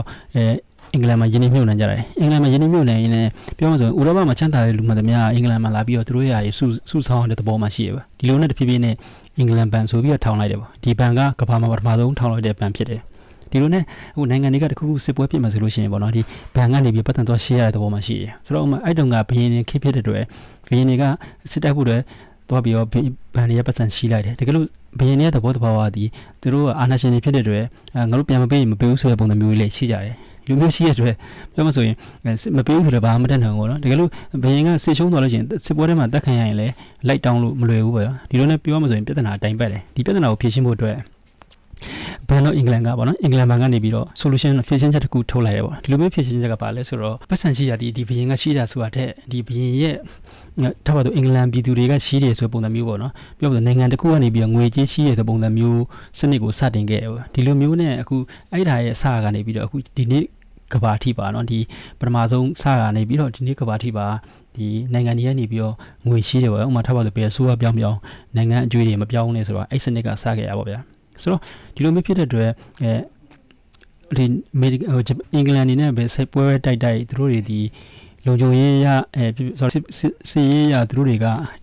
ဘတ်ဂျက်တောင်းတယ်ဗျာဘတ်ဂျက်တောင်းတဲ့အတွက်ဒီနပိုလီယန်တို့လည်းတိုက်နိုင်ခဲ့တယ်ပထမကမ္ဘာစစ်ဒုတိယကမ္ဘာစစ်မှလည်းသူတို့အင်္ဂလန်ရဲ့ဒီငွေကြေးတောင်းတင်းအင်အားချမ်းသာမှုကအဓိကကဏ္ဍတစ်ခုမှရှိခဲ့တယ်ဒါကဒီငွေကြေးလက်ပတ်ရေးမှာဆိုတော့ဒီလိုမျိုးငွေကြေးလက်ပတ်ရေးမှာဆိုလို့ရှိရင်လည်းကြည့်မယ်ဆိုလို့ရှိရင်ဒီအင်္ဂလန်ကတခြားနိုင်ငံတွေကိုလိုက်ပြီးတော့နိုင်ငံလေးရဲ့လူကြီးတည်တည်လေးနဲ့လိုက်ပြီးသိမ့်ပိုင်နေတာကဒီငွေကြေးရှုထောင့်ကကြည့်မယ်ဆိုလို့ရှိရင်ပေါ့နော်ဒီအဲ့နိုင်ငံမှာရှိတဲ့ဒီပြောမှဆိုရင်ဒီအချင်းမြတ်ရှားထားတဲ့လူတွေမကောင်းမတရားလုပ်ပြီးတော့ငွေကြေးချမ်းသာတဲ့လူတွေကိုသူတို့ရဲ့ဒီအင်္ဂလန်ဘဏ်မှာအင်္ဂလန်မှာယင်းနှိမ့်မြုပ်နှံဖို့ပူပေါင်းဖို့လုပ်ကြရပေါ့ဗျာဒီလိုမျိုးပူပေါင်းလုပ်လို့ရှိရင်သူတို့ရဲ့လူနဲ့တဖြည်းဖြည်းနဲ့ကဘာရဲကရှိတဲ့လူတွေပေါ့နော်ငွေကြေးချမ်းသာပြီးမကောင်းမှုနဲ့ငွေကြေးချမ်းသာတဲ့လူတွေမှအများစုကအင်္ဂလန်ရဲ့ကာကွယ်ပေးမှုရတဲ့အတွက်သူတို့ရဲ့ယင်းဘဏ်မှာယင်းနှိမ့်မြုပ်နှံကြရပါဒီလိုမျိုးနဲ့အင်္ဂလန်ရဲ့ငွေကြေးကြေဝါချမ်းသာမှုကစတင်ခဲ့ရပါဆိုတော့ဒုတိယတစ်ခုကကြတော့သူတို့တွေဒီအင်္ဂလန်ဒီကုန်သွယ်ရေးလမ်းကြောင်းတွေကိုပေါ့နော်ဒီပြောလို့ရေတက်အားကောင်းနေတယ်အင်္ဂလန်လူကြီးဒီရန်နေပြီမဲ့ကဘာမှာနေမွန်အင်ပါယာဆိုပြီးတော့ထောက်နိုင်ခဲ့တာကလည်းဒီလိုမျိုးပေါ့နော်ဒီရေတက်တွေအများကြီးရှိတဲ့အတွက်ဒီရေတက်တွေတောင်တင်းတဲ့အတွက်ဒီရေတက်တွေကနေပြီးတော့ကဘာရဲ့ကုန်သွယ်ရေးကစတင်ရတယ်ဒီလိုမျိုးစတင်ရတဲ့အတွက်ပြောမှဆိုဒီအရေးပါတဲ့ရေလက်ကြားတွေသူတို့တွေနောက်ပြီးတော့ဒီကုန်သွယ်ရေးဖြတ်သွားတဲ့နေရာတွေကိုသူတို့တွေကထိန်းချုပ်ထားတယ်ဒီလိုမျိုးထိန်းချုပ်တဲ့အတွက်အင်္ဂလန်ကပို့ပြီးတော့လူရည်နည်းနည်းလေးနဲ့ကဘာမှာနေမွန်အင်ပါယာဆိုပြီးတော့ထောက်နိုင်ခဲ့တယ်ပေါ့နော်ဆိုတော့အခုဒီနေ့ခေတ်ပြန်ကြည့်မှဆိုလို့ရှိရင်ဒီအမေရိကန်ဒီအကုန်သွယ်ရေးတဲ့ရေးပိုင်နေရာကိုလိုက်ပြီးတော့ထိန်းချုပ်ခြင်းနေရာကိုတွေ့ရတယ်ဥပမာဇူဝတူမြောင်းတို့နေရာမျိုးနောက်တစ်ခုကကျတော့ဒီအခုအီရန်မှာအခုစစ်ပွဲမှာဖြစ်နေတဲ့ဒီဟော်မုန်းကျွန်းဆွဲနေရာမျိုးဒီဟော်မုန်းကျွန်းဆွဲကဘာကြောင့်ရေးပါလဲဆိုတော့ဒီဒေသမှာထွက်တဲ့ရေနံတို့ဒီဒေသထွက်တဲ့ကုန်သွယ်ရေးတွေမှတများကဒီအာရှတို့ဥရောပတို့သွားတယ်ပေါ့ဗျာဆိုတော့ဒီဒေသတွေကဆော်ဒီတို့တခြားဒီအီရန်တို့ဒီနိုင်ငံတွေကကန်နာနိုင်ငံတွေဖြစ်တယ်ဗျာဆိုတော့ကဏ္ဍနိုင်ငံတွေဖြစ်တဲ့အတွက်စိုက်လို့ပြေလို့မကောင်းဘူးပြောမှဆိုရင်သူတို့ရဲ့စားဖို့အတွက်တခြားသောကုန်ပစ္စည်းတွေကပြပကနေပြန်လာတယ်သူတို့တွေကထွက်တဲ့ရေနံတွေကရှားသောဒီအာရှတို့ပြောသွားတယ်ပြောမှဆိုဒီနေရာကြီးကအဓိကအရေးပါတဲ့နေရာကြီးဖြစ်နေတယ်ဆိုတော့ဒီနေရာတွေကိုထိန်းချုပ်ခဲ့တယ်ပေါ့ဗျာဒီလိုမျိုးဖြစ်တဲ့ကုန်သွယ်ရေးတဲ့ရေးပါတဲ့နေရာတွေကိုအင်္ဂလန်ကလုပ်ခဲ့တယ်လို့မျိုးပဲဒီအမေရိကန်ကတဖြည်းဖြည်းနဲ့သူ့ရဲ့နောက်တော်ကြီးလုပ်ခဲ့တဲ့နေရာကိုလိုက်လုပ်နေကြရပါဗျာဒါကြောင့်မလို့ဒီနေရာကိုအမေရိကန်ကိုအင်ပါယာလို့သုံးရမှာဒီအရှေ့ကအင်ပါယာကြီးလုပ်ခဲ့တဲ့ပုံစံနေနဲ့စင်တူရာကိုကျွန်တော်ကသွားတွေ့ရတယ်ပါဗျာဆိုတော့ကျွန်တော်တို့ပညာရှင်တွေရဲ့ရှုထောင့်ကိုပြကြည့်မယ်ဆိုလို့ရှိရင်လည်းပေါ့နော်ဒီဗြိတိရှ်အင်ပါယာအနေနဲ့အင်အားကြီးနိုင်ငံတစ်ခုဘာကြောင့်ဖြစ်လာခဲ့လဲဆိုလို့ရှိရင်ဒါကဒီ Alfred Mahan ဆိုတဲ့ဒီအမေရိကန်ပညာရှင်ရဲ့သုံးသက်ချက်အရသူတို့တွေဒီရေချောင်းပါဝါနော်စီးပါဝါကိုထိန်းချုပ်နိုင်နေခဲ့တယ်ဆိုတော့မှန်ဒီနောက်တစ်ခုကကျတော့ဒီဗြိတိရှ်ပထဝီပညာရှင်ကတော့ဒီ ပြည်တခြား empire ကိုချင်းချောင်းနိုင်ဒီအဓိကဒီစီးလိန်းတွေကိုမဟုတ်ဘူးပေါ့နော်ဒီပြောမှဆိုရုရှားလို့တရားမျိုးပေါ့နော်ပြောမှဆို Headland data ဖြစ်တယ်ပေါ့ဒီ Headland data ကဘာကြောင့်လဲဆိုတော့ကမ္ဘာကုန်သွယ်ရေးတွေပေါ့နော်ဒီကုန်သွယ်ရေးမှာရေးပါတဲ့ကျွန်းဆွယ်တွေနောက်ပြီးတော့ရေချောင်းတွေကိုအကုန်လုံးမတော်တော့ဖ ೇನೆ ဥမာဥရောပလိုနေရာမျိုးပေါ့နော်ဥရောပအရှေ့လေဒီဆိုဗီယက်ပြည်ထောင်စုဒေသဒီဥရောပရဲ့အရှေ့ပိုင်းနေနဲ့ဆက်ဆက်နေရဲ့တစ်ဖက်မှာလည်းဒီအာရှတို့ပေါ့နော်ဆက်ဆက်နေပြောမှဆိုရင်ဒီဒေသကငြိမ်းချမ်းပြီးတော့အင်အားကြီးနိုင်ငံဖြစ်မယ်ဆိုလို့ရှိရင်ဒီကမ္ဘာအင်အားကြီးနိုင်ငံဖြစ်လာမယ်ပေါ့ပြောမှဆိုလို့ရှိရင်ဒီဒေသမှာရှိရဲ့လွှမ်းမိုးနေတဲ့သူဒီကမ္ဘာရဲ့အင်အားကြီးဖြစ်လာမယ်ဒါကြောင့်မို့လဲဒီပထမကမ္ဘာစစ်နဲ့ဒုတိယကမ္ဘာစစ်ကိုပြန်ကြည့်မှဆိုလို့ရှိရင်လေဒီဒေသမှာလွှမ်းမိုးခြင်းတဲ့သူတွေနာဇီဂျာမနီတို့ရှိမယ်နောက်ပြီးတော့ဒီဆိုဗီယက်ပြည်ထောင်စုတို့ရှိမယ်ဒီဒေသတွေနဲ့အဓိကစစ်ဖြစ်ခဲ့တဲ့အတွက်ဒီကမ္ဘာရဲ့အချက်ကြော်ရိုးကိုအဓိကကြားခဲ့ပေါ့နောက်ပိုင်းကျတော့ပညာရှင်တွေကပြောင်းလာတယ်ဘာကြောင့်လဲဆိုတော့ဒီ Headland data လည်းမဟုတ်ဘူးပေါ့နော်ကမ္ဘာမှာအင်အားကြီးနိုင်ငံတစ်ခုဖြစ်ရှင်လို့ရှိရင် Headland data လည်းမဟုတ်တော့ဘူးဒီပြီးတော့တကစီးပွားရောလည်းမဟုတ်တော့ဘူးအဓိကဒီဘာကြောင့်လဲဆိုတော့ဒီတယံဇာတာကိုဘယ်လိုထိန်းချုပ်နိုင်မလဲပေါ့နော်ကမ္ဘာရဲ့တယံဇာတာဘယ်လိုထိန်းချုပ်နိုင်မလဲနောက်တစ်ခုကျတော့ဒီကုန်သွယ်ရေးမှာရေးပါတဲ့ဒီအခုဟော်မူကျွန်းဆွယ်လိုမျိုးဇူဝတ်တူးမြောင်းလိုပြီးတော့မလကာကျွန်းဆွယ်လိုမျိုးဒီလိုမျိုးဒေသတွေကိုအဓိကထိန်းချုပ်နိုင်တဲ့သူဒီတာကမ္ဘာအင်အားကြီးနိုင်ငံဖြစ်မယ်ဆိုပြီးတော့နောက်ပိုင်းသုံးသက်လာကြတယ်ဒီသုံးသက်ချက်အတိုင်းပဲအမေရိကန်ရဲ့ဒီနေ့ခေတ်နိုင်ငံခြားရေးမူဝါဒတွေဒီသုံးသက်ချက်အတိုင်းလိုက်သွားနေအခုဘာဖြစ်လဲဆိုတော့ဒီကျွန်တော်တို့ကမ္ဘာလူဦးရေဒီ10 ဘီလီယံကျော်သွားပြီဖြစ်တယ်ဒီလိုမျိုး10 ဘီလီယံကျော်သွားတဲ့ဒီ10 ဘီလီယံလုံးကိုကမ္ဘာကြီးအနေနဲ့ပြောလို့ကျွန်တော်တို့အရင်ခေတ်ကစိုက်ပျိုးတယ်လို့မျိုးပေါ့ရိုးသားသားစိုက်ရိုးသားသားတော့ရှေးရိုးနီးတိုင်းစိုက်ပျိုးနေုံနဲ့ကျွန်တော်တို့ရဲ့လူတွေကိုမကြွေးနိုင်တော့လူတွေစပားတွေကိုပို့ပြီးတော့အမှစပားတို့အသီးနှံတွေကိုပို့ပြီးတော့ဘယ်လိုပြောမလဲအသီးနှံတွေပို့ပြီးတော့ကောင်းလာအောင်ဘာလုပ်ရလဲဆိုတော့ဒီတန်းပြောသားတွေကျွေးရတယ်နောက်ပြီးတော့တစ်ခါဒီလိုမျိုးပေါ့နော်ဒီနိုင်ငံကုန်သွယ်ရေးကောင်းအောင်လုပ်ရတယ်ဥပမာထားပါမြန်မာနိုင်ငံဒီစိုက်ပျိုးရေးကောင်းလို့ရှိရင်စိုက်ပျိုးရေးကိုအခြေပြုပြီးတော့လေပတ်တဲ့ကဏ္ဍတွေဒီပို့ပြီးအားကောင်းအောင်လုပ်ပြီးတော့ဒီကဏ္ဍပုံပြလို့ချင်းတခြားနိုင်ငံကိုရောင်းချရတော့မှပဲလို့ပါလို့ရောင်းချရတယ်လို့မျိုးပေါ့နော်ပြောမှဆိုရင်တနိုင်ငံဒီမိခိုးနေရတယ်ဒီမျိုးမိခိုးတဲ့ခါမှာဒီကုန်သွယ်ရေးဒီရေချောင်းဝယ်အဓိကသုံးချရတယ်ရေချောင်းကိုသုံးချရတဲ့ဒီနေရာတွေကိုထိန်းချုပ်ထားနိုင်လို့ရှိရင်အမေရိကန်ရဲ့အင်အားကြီးနေပဲပေါ့နော်ဆိုတော့နောက်တစ်ခုကဘာရေးကြည့်လဲဆိုတော့တယံဇာတာပေါ့ဒီတယံဇာတာတွေဒီအကန့်အသတ်ရှိတယ်ဥပမာထားတော့ရေနံတွေဒီလဲမဆော်ဒီတို့ဘာလို့ထွက်နေရေနံတွေဒီဘယ်နဲ့ကုန်သွားမလဲမသိဘူးဒီလိုမျိုးအကန့်အသတ်တွေမရှိတဲ့အတွက်ပြောမှဆိုနာဂတ်ကဘာမှာအင်အားကြီးနိုင်ငံဆိုတာကပုံစံမျိုးစုံသတ်မှတ်ကြရပါဒုတိယကဘာစစ်ပြီးတော့ဘယ်လိုပြောင်းလဲလာဆိုတော့အမေရိကန်ကဒီဂျပန်ကဟီရိုရှီမာနဲ့နာဂါဆာကီကိုပုံကျဲပြီးနောက်ပိုင်းမှာကျတော့ဘယ်လိုဖြစ်သွားလဲဆိုတော့ကမ္ဘာအင်အားကြီးနိုင်ငံတွေဒီနျူကလ িয়ার ပိုင်ဆိုင်မှုနဲ့သတ်မှတ်တယ်နောက်ပိုင်းကျတော့အင်အားကြီးနိုင်ငံတွေဒီစီးပွားရေးနဲ့သတ်မှတ်တယ်ဒါပေမဲ့အနာဂတ်ကဘာမှာကျတော့ဒီကမ္ဘာရဲ့အင်အားကြီးနိုင်ငံဖြစ်ဖို့ဆိုတာကဒါမျိုးတွေနဲ့မသတ်မှတ်တော့တယံဇာတာဘယ်လိုအလုံလောက်ရှိလဲစိုက်ပျိုးမြေအလုံလောက်ရှိလားဒါမျိုးတွေနဲ့သတ်မှတ်ကြတော့ဒီလိုမျိုးဖြစ်တဲ့အတွက်ဒီပြီးတော့တကကုန်သွယ်ရေးမှာဘယ်နေရာဘယ်လောက်အရေးပါတယ်လဲဒီလိုမျိုးနဲ့သတ်မှတ်ကြတော့ပေါ့နော်ဒီလိုမျိုးသတ်မှတ်ကြတဲ့အတွက်ကမ္ဘာရဲ့ဒီပြောမှဆိုတန်ဖိုးထားတဲ့နှုန်းတွေကတဖြည်းဖြည်းနဲ့ပြောင်းလဲလာနေဒါကြောင့်မို့လဲဒီအမေရိကန်ဒီကမ္ဘာမှာရေနံအများဆုံးဖြစ်တဲ့ဗင်နီဇွဲလားသမ္မတကိုဖန်ချုပ်လိုက်တယ်ဖန်ချုပ်ပြီးတော့ဒီဗင်နီဇွဲလားနိုင်ငံမှာရှိတဲ့ရေနံထုတ်လုပ်ရေးတွေကပြောမှဆိုအမေရိကန်ဒေါ်လာကိုဗဟိုပြုပြီးလက်ပတ်တဲ့လုပ်ငန်းဖြစ်နေတယ်ဘာကြောင့်လဲဆိုတော့ဒီအမေရိကန်ဈေးကွက်ကိုအခြေပြုပြီးတော့လက်ပတ်တဲ့လုပ်ငန်းဖြစ်စေခြင်းတယ်ဒါကဒီလိုမျိုးပေါ့နော်ပြောမှဆိုအတိတ်ကဒီအမေရိကန်လုပ်ခဲ့တဲ့ဟာတွေပြန်ကြည့်မှဆိုလို့ရှိရင်အကုန်လုံးကဒီလိုမျိုးဒီ policy တွေကိုပဲအခြေခံပြီးတော့လက်ပတ်ခဲ့တဲ့အကြောင်းအရာတွေကြီးပဲဖြစ်နေခဲ့တယ်ဒါကတိုက်ဆိုင်မှုလည်းမဟုတ်ဘူးလုံးဝဒီလိုအပ်ချက်ရလုံနေရတယ်ဆိုတာကျွန်တော်တို့ကနားလည်ဖို့လိုတယ်ဆိုတော့ဒီအမေရိကန်ရဲ့အတိတ်ကမူဝါဒတွေပြန်ကြည့်မှဆိုလို့ရှိရင်လည်းပေါ့နော်ဒီတဖြည်းဖြည်းနဲ့ဒီဟာတွေကိုပဲအခြေခံပြီးတော့လက်ပတ်နေရဖြစ်တယ်ဥပမာကြည့်မှဆိုလို့ရှိရင်ပေါ့နော်ဒီ2000ခုနှစ်ကအမေရိကန်နဲ့အီရတ်စစ်ပွဲဖြစ်ပါတယ်အီရတ်စစ်ပွဲဖြစ်တယ်ပေါ့ဆိုတော့အီရတ်စစ်ပွဲမှာဘာကြောင့်လဲဆိုတော့ဒီဆဒမ်ဟူစိန်တို့ကဒီအမေရိကန်ဒေါ်လာကိုမသုံးဘဲနဲ့ဒီတခြားသောဒီယူရိုတို့တခြားသောငွေကြေးတွေကိုအသုံးပြုပြီးတော့သူတို့ရဲ့ဓာတ်မြေဩဇာရောင်းချတယ်ပေါ့ဗျာဒီလိုမျိုးရောင်းချတဲ့အတွက်ရေနံတွေရောင်းချတဲ့အတွက်အမေရိကန်ကမကြိုက်ဘူးဒီလိုမျိုးနဲ့ဒီဆဒမ်ဟူစိန်တို့ကဒီအကြမ်းဖက်တွေဖြစ်တဲ့ပါမျိုးပြောမှဆိုမီဒီယာတွေကနေပြီးတော့ပုံဖော်ပြီးတော့ဒီတိုက်ခိုက်ခဲ့တယ်ပေါ့ဗျာဆိုတော့ဒီနေ့ခေတ်ကျွန်တော်တို့မီဒီယာတွေပြန်ကြည့်မှဆိုလို့ရှိရင် BBC ရှိမလား RFA ကြည့်မလားပြောမှဆိုကျွန်တော်တို့မဖွင့်ဖြိုးတဲ့မြန်မာနိုင်ငံမှာတော့မှဒီအမေရိကန်ရဲ့လက်တံတွေကရောက်နေပါပြောဆိုတခါလေကျွန်တော်တို့ရဲ့ယုံကြည်မှုတွေဒီ BBC ပြောတာကိုပဲယုံရတယ်တစ်ဖက်မှာလည်းဒီဟာတွေကပြောမှဆိုဒီနိုင်ငံရဲ့မူဝါဒတွေ policy တွေအတွက်ပြောမှဆိုကဘာကနေပြီးတော့လက်ခံအောင်ကျွန်တော်တို့ပြောမှဆိုကျွန်တော်တို့ brainwash လုပ်တဲ့မီဒီယာတွေပဲပြောမှဆိုဒီဟာသူတို့ရေဘယ်လိုမျိုးခြားခြားလုပ်ချင်ပါတယ်ဆိုတာမျိုးတွေပေါ့နော်ဒါမျိုးတွေကိုအမှန်တိုင်းပြောပြတာမဟုတ်ဘူးပေါ့ဗျာဆိုတော့ဒီလိုမျိုးဖြစ်တဲ့အတွက်ပြောမှဆိုသူတို့ကဘာကိုလည်းကြိုက်သူတို့ပုံဖော်ထားတယ်ဗျာဒီကောင်တွေကအကြံဖက်တွေဖြစ်ပါတယ်ဒါမျိုးပေါ့ဗျာနောက်တစ်ခုကြည့်မယ်ဆိုလို့ရှိရင်လည်းဒီအီရန်ဆိုလို့ရှိရင်လည်းဒီအီရန်နေဒီအခုသူတို့ရဲ့ထွက်လာတဲ့ဒီရေနံတွေဘာတွေမျိုးသူတို့တွေကဒီ အမေရိကန်ဒေါ်လာကိုမသုံးဘဲနဲ့ရောင်းချတခြားဒေါ်လာနဲ့ရောင်းချရပါဒီလိုမျိုးရောင်းချရတဲ့အတွက်တခြားငွေကြေးတွေရောင်းချရတဲ့အတွက်သူတို့တွေကမကျင်တဲ့ဘူးပေါ့ဒီလိုမျိုးမကျင်တဲ့အတွက်အခုလေဒါပြဿနာဖြစ်နေတာဒါကြောင့်လည်းဆိုင်တယ်နောက်တစ်ခုကအရေးကြီးတာကရုရှားပါဆိုတော့ရုရှားဒီကမ္ဘာမှာတယံဇာတပေါ်များသောနိုင်ငံတစ်နိုင်ငံဖြစ်တယ်ဆိုတော့ဒီနိုင်ငံကအမေရိကန်နိုင်ငံကတည်းကပို့ပြီးတော့တယံဇာတပိုများတယ်အများတော်တော်များတဲ့ပမာဏကမ္ဘာမှာအများဆုံးဘယ်နိုင်ငံထဲမှာရှင်လို့မရအောင်ပမာဏများတယ်ဆိုတော့ဒါကြောင့်မို့လို့ဒီရုရှားတွေကအမေရိကန်နိုင်ငံဒီဘာကြောင့်အင်အားကြီးဖြစ်နေရလဲသူတို့တွေမကြိုက်ဘူးလေဘာကြောင့်မကြိုက်လဲဆိုတော့ဒီရှားနိုင်ငံရဲ့တန်ဇာတာတွေကိုပြောမလို့လူလက်ချပြီးတော့ပြောမလို့ငွေကြေးစီမံယုံလေးနဲ့အင်အားကြီးဖြစ်တာသူတို့တွေမသဘောမကျဘူးပါဗျာဆိုတော့အခုရချီရုရှားနဲ့ယူကရိန်းစစ်ပွဲကြည့်မှဆိုလို့ရှိရင်လေဒီ data တစ်ခုကထွက်တဲ့ဒီ carbohydrate လို့ခေါ်တဲ့ဂျုံတို့တခြားသောဆားမျိုးမြေတွေကကဘာရဲ့3ပုံ1ပုံလောက်တောင်ရှိရယ်ဆိုတော့ဒီလိုမျိုး3ပုံ1ပုံလောက်ရှိတဲ့အတွက်ဒီ data တွေလွှမ်းမိုးနိုင်မယ်ဆိုရင်ကဘာရဲ့စားနပ်ရိက္ခာကိုလည်းလွှမ်းမိုးနိုင်မယ်ပြောမလို့အာဖရိကတို့ဘာတို့ကအဓိကတိုင်ပတ်သွားတယ်ပါဗျာဆိုတော့ဒီလိုမျိုးဖြစ်တဲ့အတွက်ရုရှားဒီလည်းအမေရိကန်ဒေါ်လာကိုအသုံးမပြုဘဲနဲ့ဟိုမှာတရုတ်စနဲ့ရောင်းချလို့ရှိရင်ယွမ်နဲ့ရောင်းချတာမျိုးပေါ့နော်ပြောမလို့နိုင်ငံမူလူရဲ့သူတို့ရဲ့ငွေကြေးအပြောင်းလဲရှိရပဲဒီလိုမျိုးရောင်းချရတဲ့အတွက်အမေရိကန်နိုင်ငံဒီရုရှားကိုမကြိုက်ဘူးဒါတစ်ခုပေါ့နော်နောက်တစ်ခုကကြည့်မှဆိုလို့ရှိရင်လည်းဒီလက်ပြားကကရာဖီတို့ဘာလို့ကရာဖီတို့လက်ထက်မှာဆိုလက်ပြားဒီပို့ပြီးတော့နိုင်ငံရေးရာတည်ငြိမ်နေ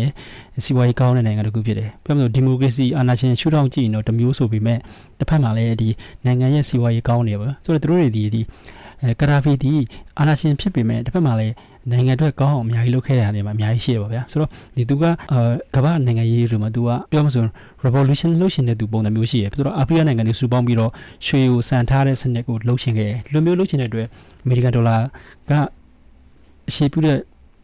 ပြီးချမ်းသာနေအမေရိကန်နိုင်ငံကဒါမျိုးတွေမကြိုက်ဘူးဆိုတော့ဒီလိုနဲ့ဂရာဖီကလည်းလောက်ချန်ခံရတယ်ပါဒီလိုမျိုးကဂရာဖီကလည်းတဖြည်းဖြည်းနဲ့ဒီအမေရိကန်နိုင်ငံရဲ့တိုက်ခိုက်ခြင်းခံရတယ်ပါဗျာအခုဒါမဲ့ဒီအရှေ့လေပိုင်းကစီနိုင်ငံရေးအကြောင်းတွေပြောတဲ့ခါမှာဒီအမေရိကန်နိုင်ငံရဲ့ဒီကိုတိုးအရင်းမြစ်တွေမကဘဲနဲ့တခြားသောဒီ Israel ရဲ့ lobby တွေနဲ့လည်းဆက်ဆက်နေရဆိုလည်းတွေ့ရတယ်ပေါ့ဗျာဒါမဲ့ကျွန်တော်ဒီဗီဒီယိုဒီအမေရိကန်နိုင်ငံအကြောင်းပြောရဖြစ်တဲ့အတွက် Israel lobby အကြောင်းကိုတော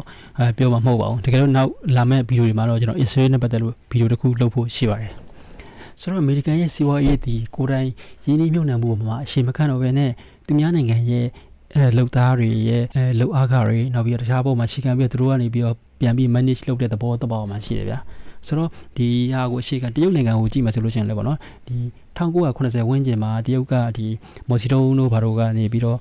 တရုတ်နိုင်ငံမှာအာဏာရလာတယ်ပေါ့ဗျာဒီလိုအာဏာရလာတဲ့ခါမှာတရုတ်နိုင်ငံဒီစရန်စင်းရဲနေဒီလိုရန်စင်းရဲတဲ့ခါမှာအမေရိကန်မှာကျတော့တကအမေရိကန်နိုင်ငံဒီကုန်သွယ်ရေးရန်စက်မှုလုပ်ငန်းရန်ဖွံ့ဖြိုးနေတဲ့နိုင်ငံတစ်ခုဖြစ်တယ်ပဲတစ်ဖက်မှာလည်းဒီအမေရိကန်နိုင်ငံရဲ့စီးပွားရေးတိုးတက်လာလေအလုပ်သမားကားတွေတိုးတက်လာတယ်လူမျိုးဖြစ်တဲ့အတွက်အလုပ်သမားကားတွေတက်တာဖို့အတွက်နိုင်ငံရေးတည်ငြိမ်ပြီးတော့ပြောမလို့နိုင်ငံရေးတည်ငြိမ်တဲ့နိုင်ငံတွေပေါ့နော်တတိယကမ္ဘာနိုင်ငံတွေပေါ့ဗျာစင်းရဲနိုင်ငံတွေကိုတွားလိုက်ဒီစင်းရဲနိုင်ငံတွေကဘာဖြစ်လဲဆိုတော့အလုပ်သမားကဈေးသက်သာတယ်ပေါ့ဗျာဆိုတော့အမေရိကန်အလုပ်သားကအမှမြန်မာငွေ1000လောက်ပေးရမှာဆိုရင်တရုတ်မှာကတယောက်ကို50လောက်ပေးပြီးခိုင်းလို့ရတဲ့အနေအထားဖြစ်တယ်ဆိုတော့အရန်စေတမကသက်သာနေနေတာမျိုးဖြစ်တဲ့အတွက်အမေရိကန်စက်ရုံတွေကတဖြည်းဖြည်းနဲ့တရုတ်ကိုရောက်သွားတယ်ဆိုတော့အမေရိကန်သမ္မတနစ်ဆန်နဲ့မော်စီတုံးတွေတွေ့ပြီးတော့သူတို့ရဲ့ဒီနိုင်ငံရေးpolicy စီးပွားရေးအပြောင်းလဲစတင်ခဲ့ပဲပြောမှဆိုတရုတ်ကိုပို့ပြီးတော့အင်အားကြီးနိုင်ငံစီးပွားရေးလက်ပတ်တဲ့နိုင်ငံတစ်ခုဖြစ်အောင်သူတို့အမေရိကန်ကအဓိကလုပ်ပေးခဲ့အဓိကကဘာကြောင့်လုပ်ပေးခဲ့လဲဆိုတော့ဒီတရုတ်တွေဒီရှမ်းသာလာမယ်စီးပွားရေးလုပ်လို့ရှိရင်သူတို့ရဲ့ဒီပြောမှဆိုသူတို့ရဲ့ဒီအမေရိကန်ဒေါ်လာကိုပဲကန်ရလိမ့်မယ်ကန်ရလို့ရှိရင်အမေရိကန်ရဲ့ရင်းနှီးမြှုပ်နှံမှုတွေကပို့ပြီးတော့အားကောင်းလာမယ်ပြောမှဆိုအမေရိကန်ဒီဒေါ်လာကိုပဲရိုက်နှိပ်ပြီးတော့ကမ္ဘာမှာလူတွင်ကျယ်ကြီးလုပ်လို့ရနိုင်မယ်အဓိကကတော့ပြောမှဆိုအမေရိကန်ဒေါ်လာကိုသုံးတဲ့ဈေးကွက်ကြီးကျယ်ပြန့်ခြင်းခဲ့တယ်ဒါကြောင့်လုပ်ပေးခဲ့တယ်ပေါ့နော်ဒါပေမဲ့တစ်ဖက်မှာလည်းတရုတ်ကလည်းတဖြည်းဖြည်းနဲ့အဲ့ဒီတုန်းကလည်းတရုတ်တွေကအဲ့အမေရိကန်ဖြစ်စေခြင်းလိုမျိုးဖြစ်ခဲ့တယ်ပေါ့ဗျာဆိုတော့အမေရိကန်ဒီ1980နောက်ပိုင်းမှာအကုန်လုံး1990နောက်ပိုင်းမှာအကုန်လုံးပေါ့နော်ကုန်သွယ်ရေးအားကောင်းလာအောင်တဖြည်းဖြည်းနဲ့ဖီယာပေးခဲ့ဒီလိုမျိုးဖီယာပေးခဲ့တဲ့အတွက်ကမ္ဘာလုံးကတနိုင်ငံကုန်သွယ်ကြတယ်ပေါ့ဗျာဆိုတော့ဒီလိုမျိုးဖြစ်တဲ့အတွက်ဒီအမေရိကန်စက်ရုံတွေမှတည်းများအကုန်လုံးကဒီကမ္ဘာရဲ့စင်းရဲနိုင်ငံတွေအကုန်ရောက်သွားတယ်လူမျိုးရောက်သွားတဲ့အတွက်တော်တော်များများရောက်သွားတဲ့အတွက်ပြောမှဆိုရင်ကျွန်တော်တို့အင်ဂျင်တွေပါဝယ်လို့ရှိရင်တော့မှကြည့်မယ်ဆိုရင်မေးရင်အင်ဒိုနီးရှားတို့မေးရင်ရှိုင်းနာတို့တွေ့မယ်ဒါပေမဲ့ကုမ္ပဏီဒီအမေရိကန်ကုမ္ပဏီဖြစ်တယ်ဆိုတော့ပြောမှဆိုသူတို့တွေဒီနိုင်ငံတွေရဲ့အလုပ်သမားကတယံဇာတသူတွေထားပါဆိုမြန်မာနိုင်ငံဥပမာပြောပါတော့မြန်မာနိုင်ငံကရှီတွေပါထုတ်မယ်ဆိုလို့ရှိရင်ဒီရှီတွေကိုတရုတ်နိုင်ငံပို့ပြီးမယ်တရုတ်နိုင်ငံပို့ပြီးတဲ့အမေရိကန်ဒေါ်လာကိုသုံးပြရတဲ့အမေရိကန်ဒီနင်းထိုင်အမြတ်ရနေ တစ်ဖက်မှာလည်းတခါဒီအင်ဂျီလှုပ်လိုက်ရတဲ့ဒီအင်ဂျီကလည်းဒီ American brand ဖြစ်တဲ့ editor လို့ဖြစ်ဖြစ်တခြားသောဒီအင်ဂျီတွေထုတ်လိုက်အင်ဂျီပြအခြားကုမ္ပဏီထုတ်လိုက်တယ်ဗျာဒီကုမ္ပဏီထုတ်လိုက်တဲ့ American ကုမ္ပဏီနာမည်ဝဲရှိပြီးလာတဲ့ American ဒီကနေလည်းအမြတ်ရနေပြောတော့သူတို့အမြတ်ကိုပုံစံမျိုးစုံကနေပတ်ယူလို့ရတယ်ပြောဆိုကဘာကိုကျွံပြုတ်နေတဲ့ပုံစံမျိုးသွားကြတယ်ပေါ့ဗျာဒီလိုမျိုးဖြစ်တဲ့အတွက်အဓိကကဘာလဲဆိုတော့သူတို့ကကဘာရဲ့ငွေကြေးဒီ American dollar ဖြစ်နေသူတို့ဒီကြိုက်တယ်လို့လုပ်လို့ရတယ်ကဘာစီဝါယူသူကြိုက်တယ်လို့ရတယ်ဒီလိုမျိုးဖြစ်တဲ့ system ကြီးကိုသူတို့တွေကပို့ပြီးသဘောကျတယ်ပေါ့ဗျာဒီလိုမျိုးသဘောကျတဲ့အတွက်ဒီတရုတ်မှာဒီရှီကျင်းပင်တို့ဘာလို့လက်ထက်ရောက်လာကြတော့တဖြည်းဖြည်းနဲ့ဒါမျိုးတွေကိုသူတို့ရချော့ချခြင်းတယ်တရုတ်တို့ဘရာဇီးတို့တောင်အာဖရိကနောက်ပြီးတော့ဒီရုရှားတို့ပူးပေါင်းပြီးတော့ဒီကိုပိုင်ငွေကြေးတစ်ခုဖန်တီးခြင်းတယ်အဓိကတော့ American dollar ကိုအရင်အမကိုးခြင်းတော့ဒီလိုမျိုးဖြစ်တဲ့အတွက်ပြောလို့ဆိုရင် American နေနဲ့မကြိုက်တော့အခု American နိုင်ငံရဲ့စီးပွားရေးဒီအရင်ခေတ်ကလိုမျိုးသူတို့ရဲ့ဒီ1940ဝန်းကျင်ဒီလိုကဘာစစ်ပြီး40 60ဝန်းကျင်မှာလိုမျိုးပေါ့သူတို့ရဲ့ကျေဝချမ်းသာမှုတည်အရင်တုန်းကလိုမျိုးပေါ့နော်ကိုပိုင်ဆက်ယုံတွေကိုပိုင်လူသမားတွေရဲ့တန်ဖိုးတွေနဲ့မဟုတ်တော့ဘဲနဲ့တဖြည်းဖြည်းနဲ့ဒီတခြားနိုင်ငံက resort တွေကိုဘယ်လိုထိန်းချုပ်မလဲ Saudi မှာထွက်တဲ့ရေနံတွေဘယ်လိုထိန်းချုပ်မလဲအမှ Saudi ကနေရေနံတွေထွက်တယ်ရေနံထွက်လို့ရှိရင် American dollar နဲ့ရောင်းချတယ်ဒီရောင်းချတဲ့ငွေကြီး Saudi ကနေပြီးဒေါ်လာတွေသူတို့ရဆောင်းထားတာမဟုတ်ပြောမှဆိုသူတို့တွေဒီ American နိုင်ငံရဲ့ဒီစီးပွားရေးလုပ်ငန်းတွေမှာပြန်ပြီးရင်းနှီးမြှုပ်နှံရတယ်ဥမာ Microsoft တို့နောက်ပြီးတော့အခုဆိုရင် ChatGPT တို့ဘာလို့တခြားသောဒီကုန်သွယ်Facebook တို့ဘာလို့မှပြန်ပြီးတော့ store တွေဖြစ်နေပြန်ပြီးတော့ရင်းနှီးမြှုပ်နှံကြရတယ်လူမျိုးရင်းနှီးမြှုပ်နှံနေပြီးတော့သူတို့ဒီ store တွေကို manage လုပ်တဲ့အ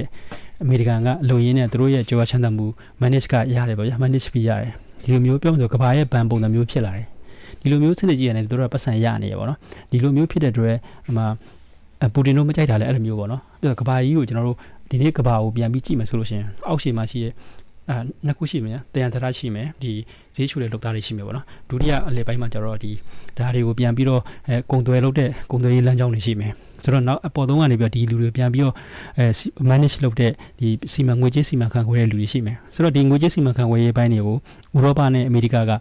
လက်ဝါးကြီးအုပ်ထားတယ်ကုံသွဲရေးလမ်းကြောင်းတွေကိုလည်းအမေရိကန်ကတဖြည်းဖြည်းနဲ့အခုလက်ဝါးကြီးအုပ်ဖို့ကြိုးစားလာနေအခုအီရန်စစ်ပွဲမှာဒါကြောင့်ဖြစ်တယ်နောက်ပြီးတော့ဒီစပိန်မော်ရိုကိုအရေးမှာနောက်ွယ်ကဖြစ်နေတာအမေရိကန်ဖြစ်နိုင်တယ်ဘာကြောင့်လဲဆိုတော့စပိန်နဲ့မော်ရိုကိုကြားမှာရှိတဲ့ Gabrida ဆိုတဲ့ရေလက်ကြားရှိကျွန်းဆွယ်ရှိပါဒီကျွန်းဆွယ်ကဒီဗြိတိရှအင်ပါယာရဲ့အဓိကကြော်ရွေးဖြစ်ခဲ့တယ်ဆိုတော့ဗြိတိရှအင်ပါယာကဗြိတိရှတွေကနေပြီးတော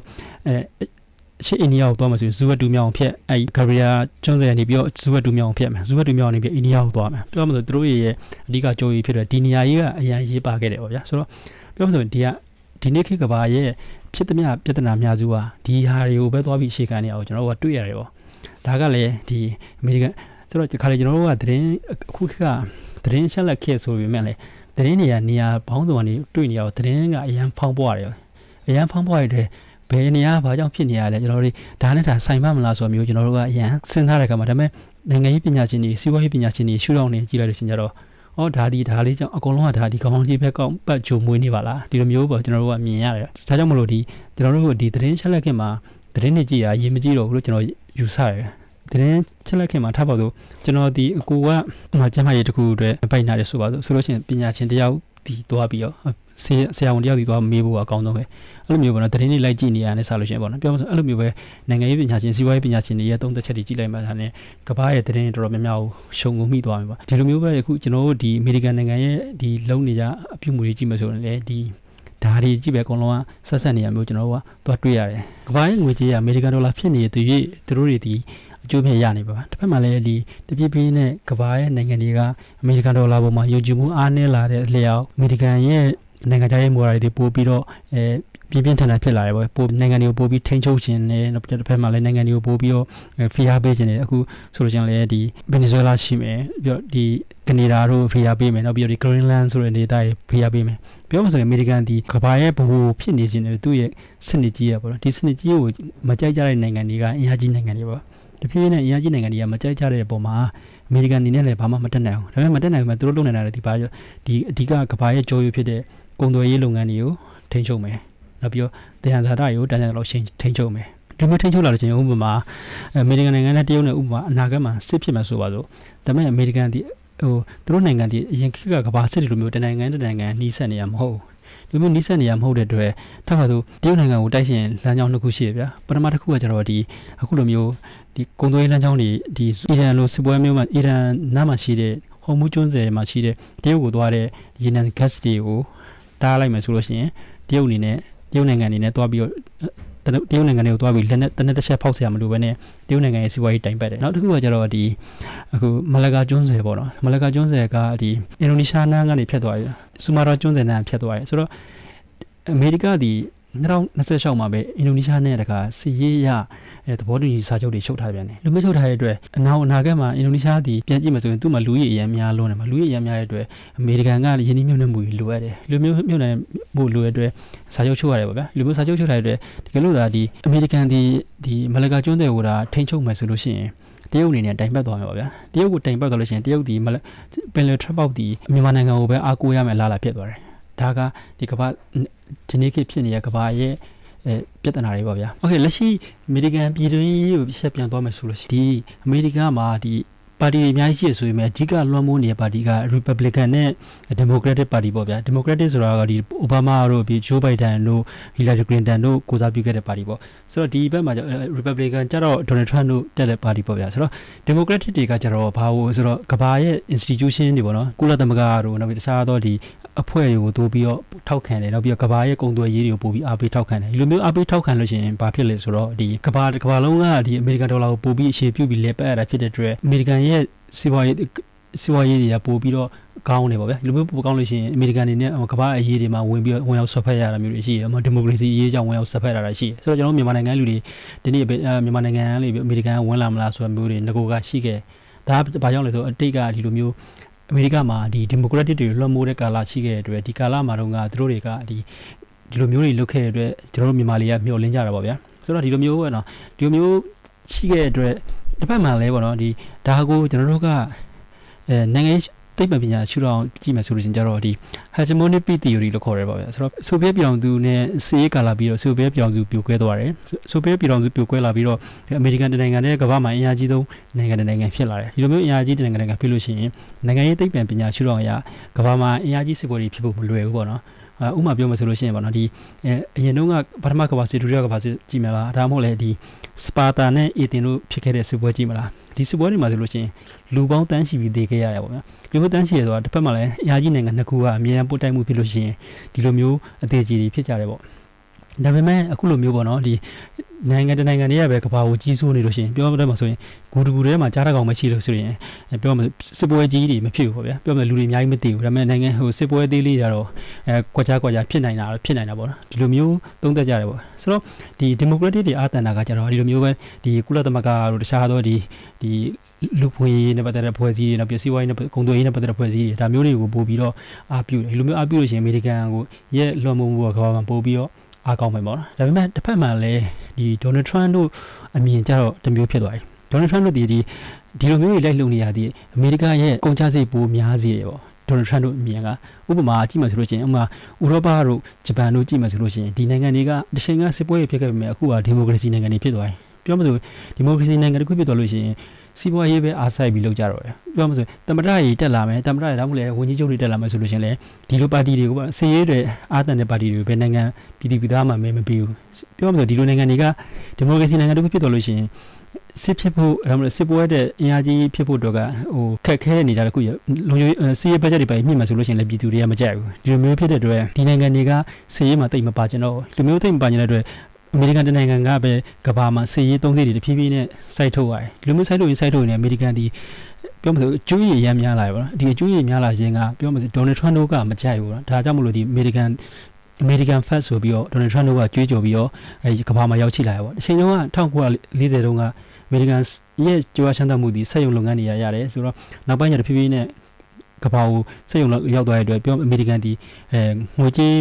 management ကိုပဲအားဆိုင်တဲ့နိုင်ငံတစ်ခုဖြစ်လာရပါတော့ဒေါ်နယ်ထရန့်ကလည်းမှသူကပြန်ပြီးတော့အဲ့ဒါကြီးပြန်ပြင်ချင်တယ်လူမျိုးပြင်ချင်တဲ့အတွက်ဘာဖြစ်လဲဆိုတော့ဒီတရုတ်တို့ကိုကုန်သွယ်ရေးကမ္ဘာနိုင်ငံအနှံ့ရှိတဲ့ကုန်သွယ်ရေးခွန်တွေမြင့်လိုက်တယ်ပဲလူမျိုးမြင့်လိုက်တယ်ဘာဖြစ်လဲဆိုတော့ပြည်ပလာတဲ့ပစ္စည်းတွေအကုန်အမေရိကန်လူတွေပြည်သူတွေကဝယ်မယ်ဆိုလို့ရှိရင်အကုန်လုံးဈေးကြီးသွားတယ်လူမျိုးဈေးကြီးသွားတဲ့အခါကျတော့အမေရိကန်ပြည်တွင်းထုတ်ကုန်တွေပို့ပြီးတော့အားပေးရရောက်တော့ပြည်တွင်းထုတ်ကုန်တွေကပိုဈေးရှို့သွားတယ်ဖြစ်သွားဒီလိုနဲ့ပြောမယ်ဒေါ်နယ်ထရန့်ကဒီလိုမျိုးပြည်တွင်းမှာရှိတဲ့လူတွေကိုပြန်ပြီးတော့ဖိအားပေးခြင်းတယ်ပေါ့ပြီးတော့ကပြည်ပလူအများကြီးရောက်လာတဲ့အတွက်အမေရိကန်ဆိုတာဟိုရွှေပြောင်းနေထိုင်နေတဲ့သူတွေအများကြီးစုပေါင်းနေထိုင်ရတခုဖြစ်တယ်ဗျာဆိုတော့ပြည်ပလူတွေအများကြီးရောက်လာတဲ့ကောင်းတာတွေရှိသလို ဆိုးကျိုးတွေလည်းရှိရပါတော့ဒီလိုမျိုးဆိုးကျိုးတွေအတွက်ကာကွယ်ဖို့အတွက်ဒေါ်နယ်ထရန့်လက်ထက်မှာဒီပြပရောက်မြန်မာတွေကိုပြန်ပြီးထုတ်တာမျိုးတွေပါပြီးခဲ့ဘက်ကသတင်းတွေကြားလိုက်တယ်ပေါ့နော်ဒီလိုမျိုးပဲဒီအခြားနိုင်ငံလူတွေပြန်ပြီးပို့တာမျိုးတွေတစ်ဖက်မှာလည်းဒီ ICE လိုမျိုးဒီလူတွေကိုဒီခြားခြားနှိမ်နှင်းမဲ့အဖွဲ့တွေဖန်တီးလာတယ်ပေါ့ဗျာဒါကလည်းဒီအမေရိကန်နိုင်ငံမှာဒီပါတီနှစ်ခုရဲ့အမြင်မတူတဲ့သဘောတရားတစ်ခုကိုတွေ့လာရတယ်ပေါ့ဆိုတော့တစ်ဖက်မှာလည်းဒေါ်နယ်ထရန့်တက်လာဖို့အတွက်အမေရိကန်နိုင်ငံမှာတက်ခနိုလို့ချမ်းသာတဲ့လူတွေကဒေါ်နယ်ထရန့်တက်လာဖို့အတွက်ဒီအီလန်မတ်တို့လိုမျိုးပေါ့နော်ဒီနည်းပညာကိုအကြောင်းပြုပြီးတော့ချမ်းသာလာခဲ့တဲ့ဒီနည်းပညာအကြောင်းချမ်းသာတဲ့လူတွေအများကြီးကဒေါ်နယ်ထရန့်တို့ကိုပို့ပြီး supporting လုပ်တယ်။ဘာကြောင့် supporting လုပ်လဲဆိုတော့ဒေါ်နယ်ထရန့်ဒီလူတွေအတွက် supporting လုပ်ရှင်သူတို့ရဲ့ဒီစီးပွားရေးတဲ့အလားအလာအတွက်ဘယ်လိုမျိုး supporting လုပ်ပေးနိုင်မလဲထောက်ခံကြရပေါ့နော်။တစ်ဖက်မှာလည်းဒီ democratic တွေကြတော့အရင်က Wall Street တို့ဘာလို့ပေါ့နော်ဒီ stock လုပ်ငန်းတွေပါနဲ့ချမ်းသာတဲ့အတိုင်းအဝိုင်းကကြလေ democratic တွေကိုထောက်ခံတယ်။ဘာကြောင့်လဲဆိုတော့ဒီအမေရိကန်ဒီကဘာကိုပတ်ပြီးတော့လွှမ်းမိုးနေမယ်ဒါမှမဟုတ်လေဒီကဘာအရေးတွေမှာလိုက်ပြီးပါနေတဲ့ရွေးကဘာလုံးကအမေရိကန်ပုံမှာယုံကြည်မှုရှိမယ်ယုံကြည်မှုရှိတဲ့အတွက်သူတို့တွေဒီအမေရိကန်ဒေါ်လာကိုပြန်ယင်းနှိမ့်မယ်ယင်းနှိမ့်လို့ရှင်သူတို့တွေဒီပြောပစငွေကြေး store တွေကနေပြီးတော့သူတို့ကြီးကြောချမ်းသာကြမယ်ပါဒီလိုမျိုးဖြစ်နေတဲ့အခုလောလောဆယ်အမေရိကန်မှာဘယ်လိုဖြစ်လဲဆိုတော့နိုင်ငံရေးရာအရှင်တွေကတဖြည်းဖြည်းနဲ့ကွဲလာရလို့ယူဆလာကြတယ်ဆိုစီးပွားရေးရှိတော့ပြန်ကြည့်မယ်ဆိုလို့ရှိရင်ပေါ့နော်ဒီ stock exchange လုပ်ငန်းတွေကတစ်ချိန်ကဒီအမေရိကန်နိုင်ငံရဲ့အရင်ကချမ်းသာတဲ့တထေးဟောင်းတွေပေါ့ဗျာအခုနောက်ပိုင်းနည်းပညာကိုအကြောင်းပြုပြီးတော့ချမ်းသာလာတဲ့ Zuckerberg တို့ဒီရှားသော Elon Musk တို့ကဒီနောက်ပိုင်းမှာနည်းပညာကိုအသုံးပြုပြီးချမ်းသာရတဲ့လူတွေပြောမှဆိုရင်တထေးဟောင်းတွေနဲ့ခေတ်တထေးဟောင်းတွေနဲ့ခေတ်တထေးတွေနဲ့တထေးဟောင်းတွေနဲ့ပြောမှဆိုရင်ထိတ်တိုက်တွေ့တဲ့ပွဲပဲပြောဒါမှမဟုတ်လည်းသူတို့တွေရဲ့ဂျားကအပြန်လန်ပုတ်တိုက်မှုလေးတွေရှိနေရတော့ကျွန်တော်တို့တွေ့မြင်နေရတယ်ပေါ့လားဒါကြောင့်မလို့ဒီအမေရိကန်နိုင်ငံရဲ့အနာဂတ်အလားအလာဒီဘယ်လိုမျိုးဖြစ်လာနိုင်မလဲဆိုတော့အားလုံးကခံမှန်းရတဲ့အနေအထားတစ်ခုဖြစ်လာတယ်ဒီလိုဖြစ်လာပြီပေါ့ဗျာဥပမာဆိုလို့ရှိရင်ဂျပန်တို့ဘာလို့ဆိုလို့ရှိရင်ပေါ့နော်နိုင်ငံတစ်ခုကနေပြီးတော့မှလူတွေကလှုပ်တယ်လှုပ်လို့ရှိရင်အကုန်လုံးကအစိုးရကနေပင်စင်ကွန်တွေပါကောက်တယ်ပေါ့ဗျာဒီလိုမျိုးပင်စင်ကွန်တွေကိုဂျပန်တို့ကပင်စင်ကွန်တွေအများကြီးရှိမယ်ဒီအခွင့်အရေးကိုဘယ်မှာပြင်းနှိမ့်မြုပ်နေလဲဆိုတော့အမေရိကန်နိုင်ငံရဲ့ဒီရှားသောဒီငွေကြေးစာချုပ်တွေရှားသောဒီစီးပွားရေးလုပ်ငန်းတွေမှာပြန်ပြီးရင်းနှီးမြုပ်နှံထားတယ်တစ်ဖက်မှာလည်းဒီလိုမျိုးဆော်ဒီတို့တခြားသောဒီအခြေအာရနိုင်ငံတွေကလည်းဒီအရှေ့လေပိုင်းမှာရှိတဲ့အာရနိုင်ငံတွေကလည်းသူတို့ရဲ့ကျေဝချမ်းသာမှုတွေကိုအကုန်လုံးကဒီအမေရိကန်ရဲ့အခြားသောစီးပွားရေးတွေမှာအကုန်လုံးပြန်ရင်းနှီးမြုပ်နှံတဲ့အတွက်ဒီအမေရိကန်နိုင်ငံရဲ့နိုင်ငံရေးအလားအလာကိုကြည့်ပြီးအားလုံးကစောင့်ကြည့်နေရတဲ့အနေအထားပြောမှစိတ်ပူနဲ့စောင့်ကြည့်နေရတယ်ပြောမှဆိုရင်ဒီလူတွေကထပ်ပါဆိုဂျပန်မှာဆိုလို့ရှိရင်အခု50 60လူတွေကနောက်5 20လောက်မှာဆိုလို့ရှိရင်အနားယူကြမှာဗျာဒီလိုမျိုးအနားယူတဲ့ကာလမှာသူတို့ရဲ့ပင်စင်အခွင့်အရေးပုံမှန်ရဖို့နေဆိုတော့ကဘာကြီးတည်ငြိမ်မှုပုံမှာမူတည်နေရတယ်ဒီလိုမျိုးဖြစ်နေတဲ့အတွက်ဒီအမေရိကန်နိုင်ငံရဲ့နိုင်ငံရေးလားလာဘယ်လိုဖြစ်လာမလဲဆိုတော့အားလုံးကစောင့်ကြည့်နေရတဲ့ကာလဖြစ်နေတယ်ဥပမာဒေါ်နယ်ထရန့်ဆိုလို့ရှိရင်ပေါ့နော်ဒီ2016တော့တစ်ခါရွေးထားပြီးဆိုတော့အခု2024မှာတစ်ခါပြန်ရွေးခံရတယ်ဆိုတော့2ကြိမ်ရွေးခံပြီးသွားပြီအမေရိကန်မှာသမ္မတတယောက်ကိုအများဆုံး2ကြိမ်ပဲရွေးခံလို့ရတယ်ဒါပေမဲ့ဒေါ်နယ်ထရန့်အနေနဲ့တတိယကြိမ်မလုံးနိုင်ဘူးလို့လည်းပြောလို့မရဘူးဆိုတော့ကံမှန်းချက်တွေထွက်လာတယ်။ဘာကြောင့်လဲဆိုတော့ဒီရွှေပြောင်းန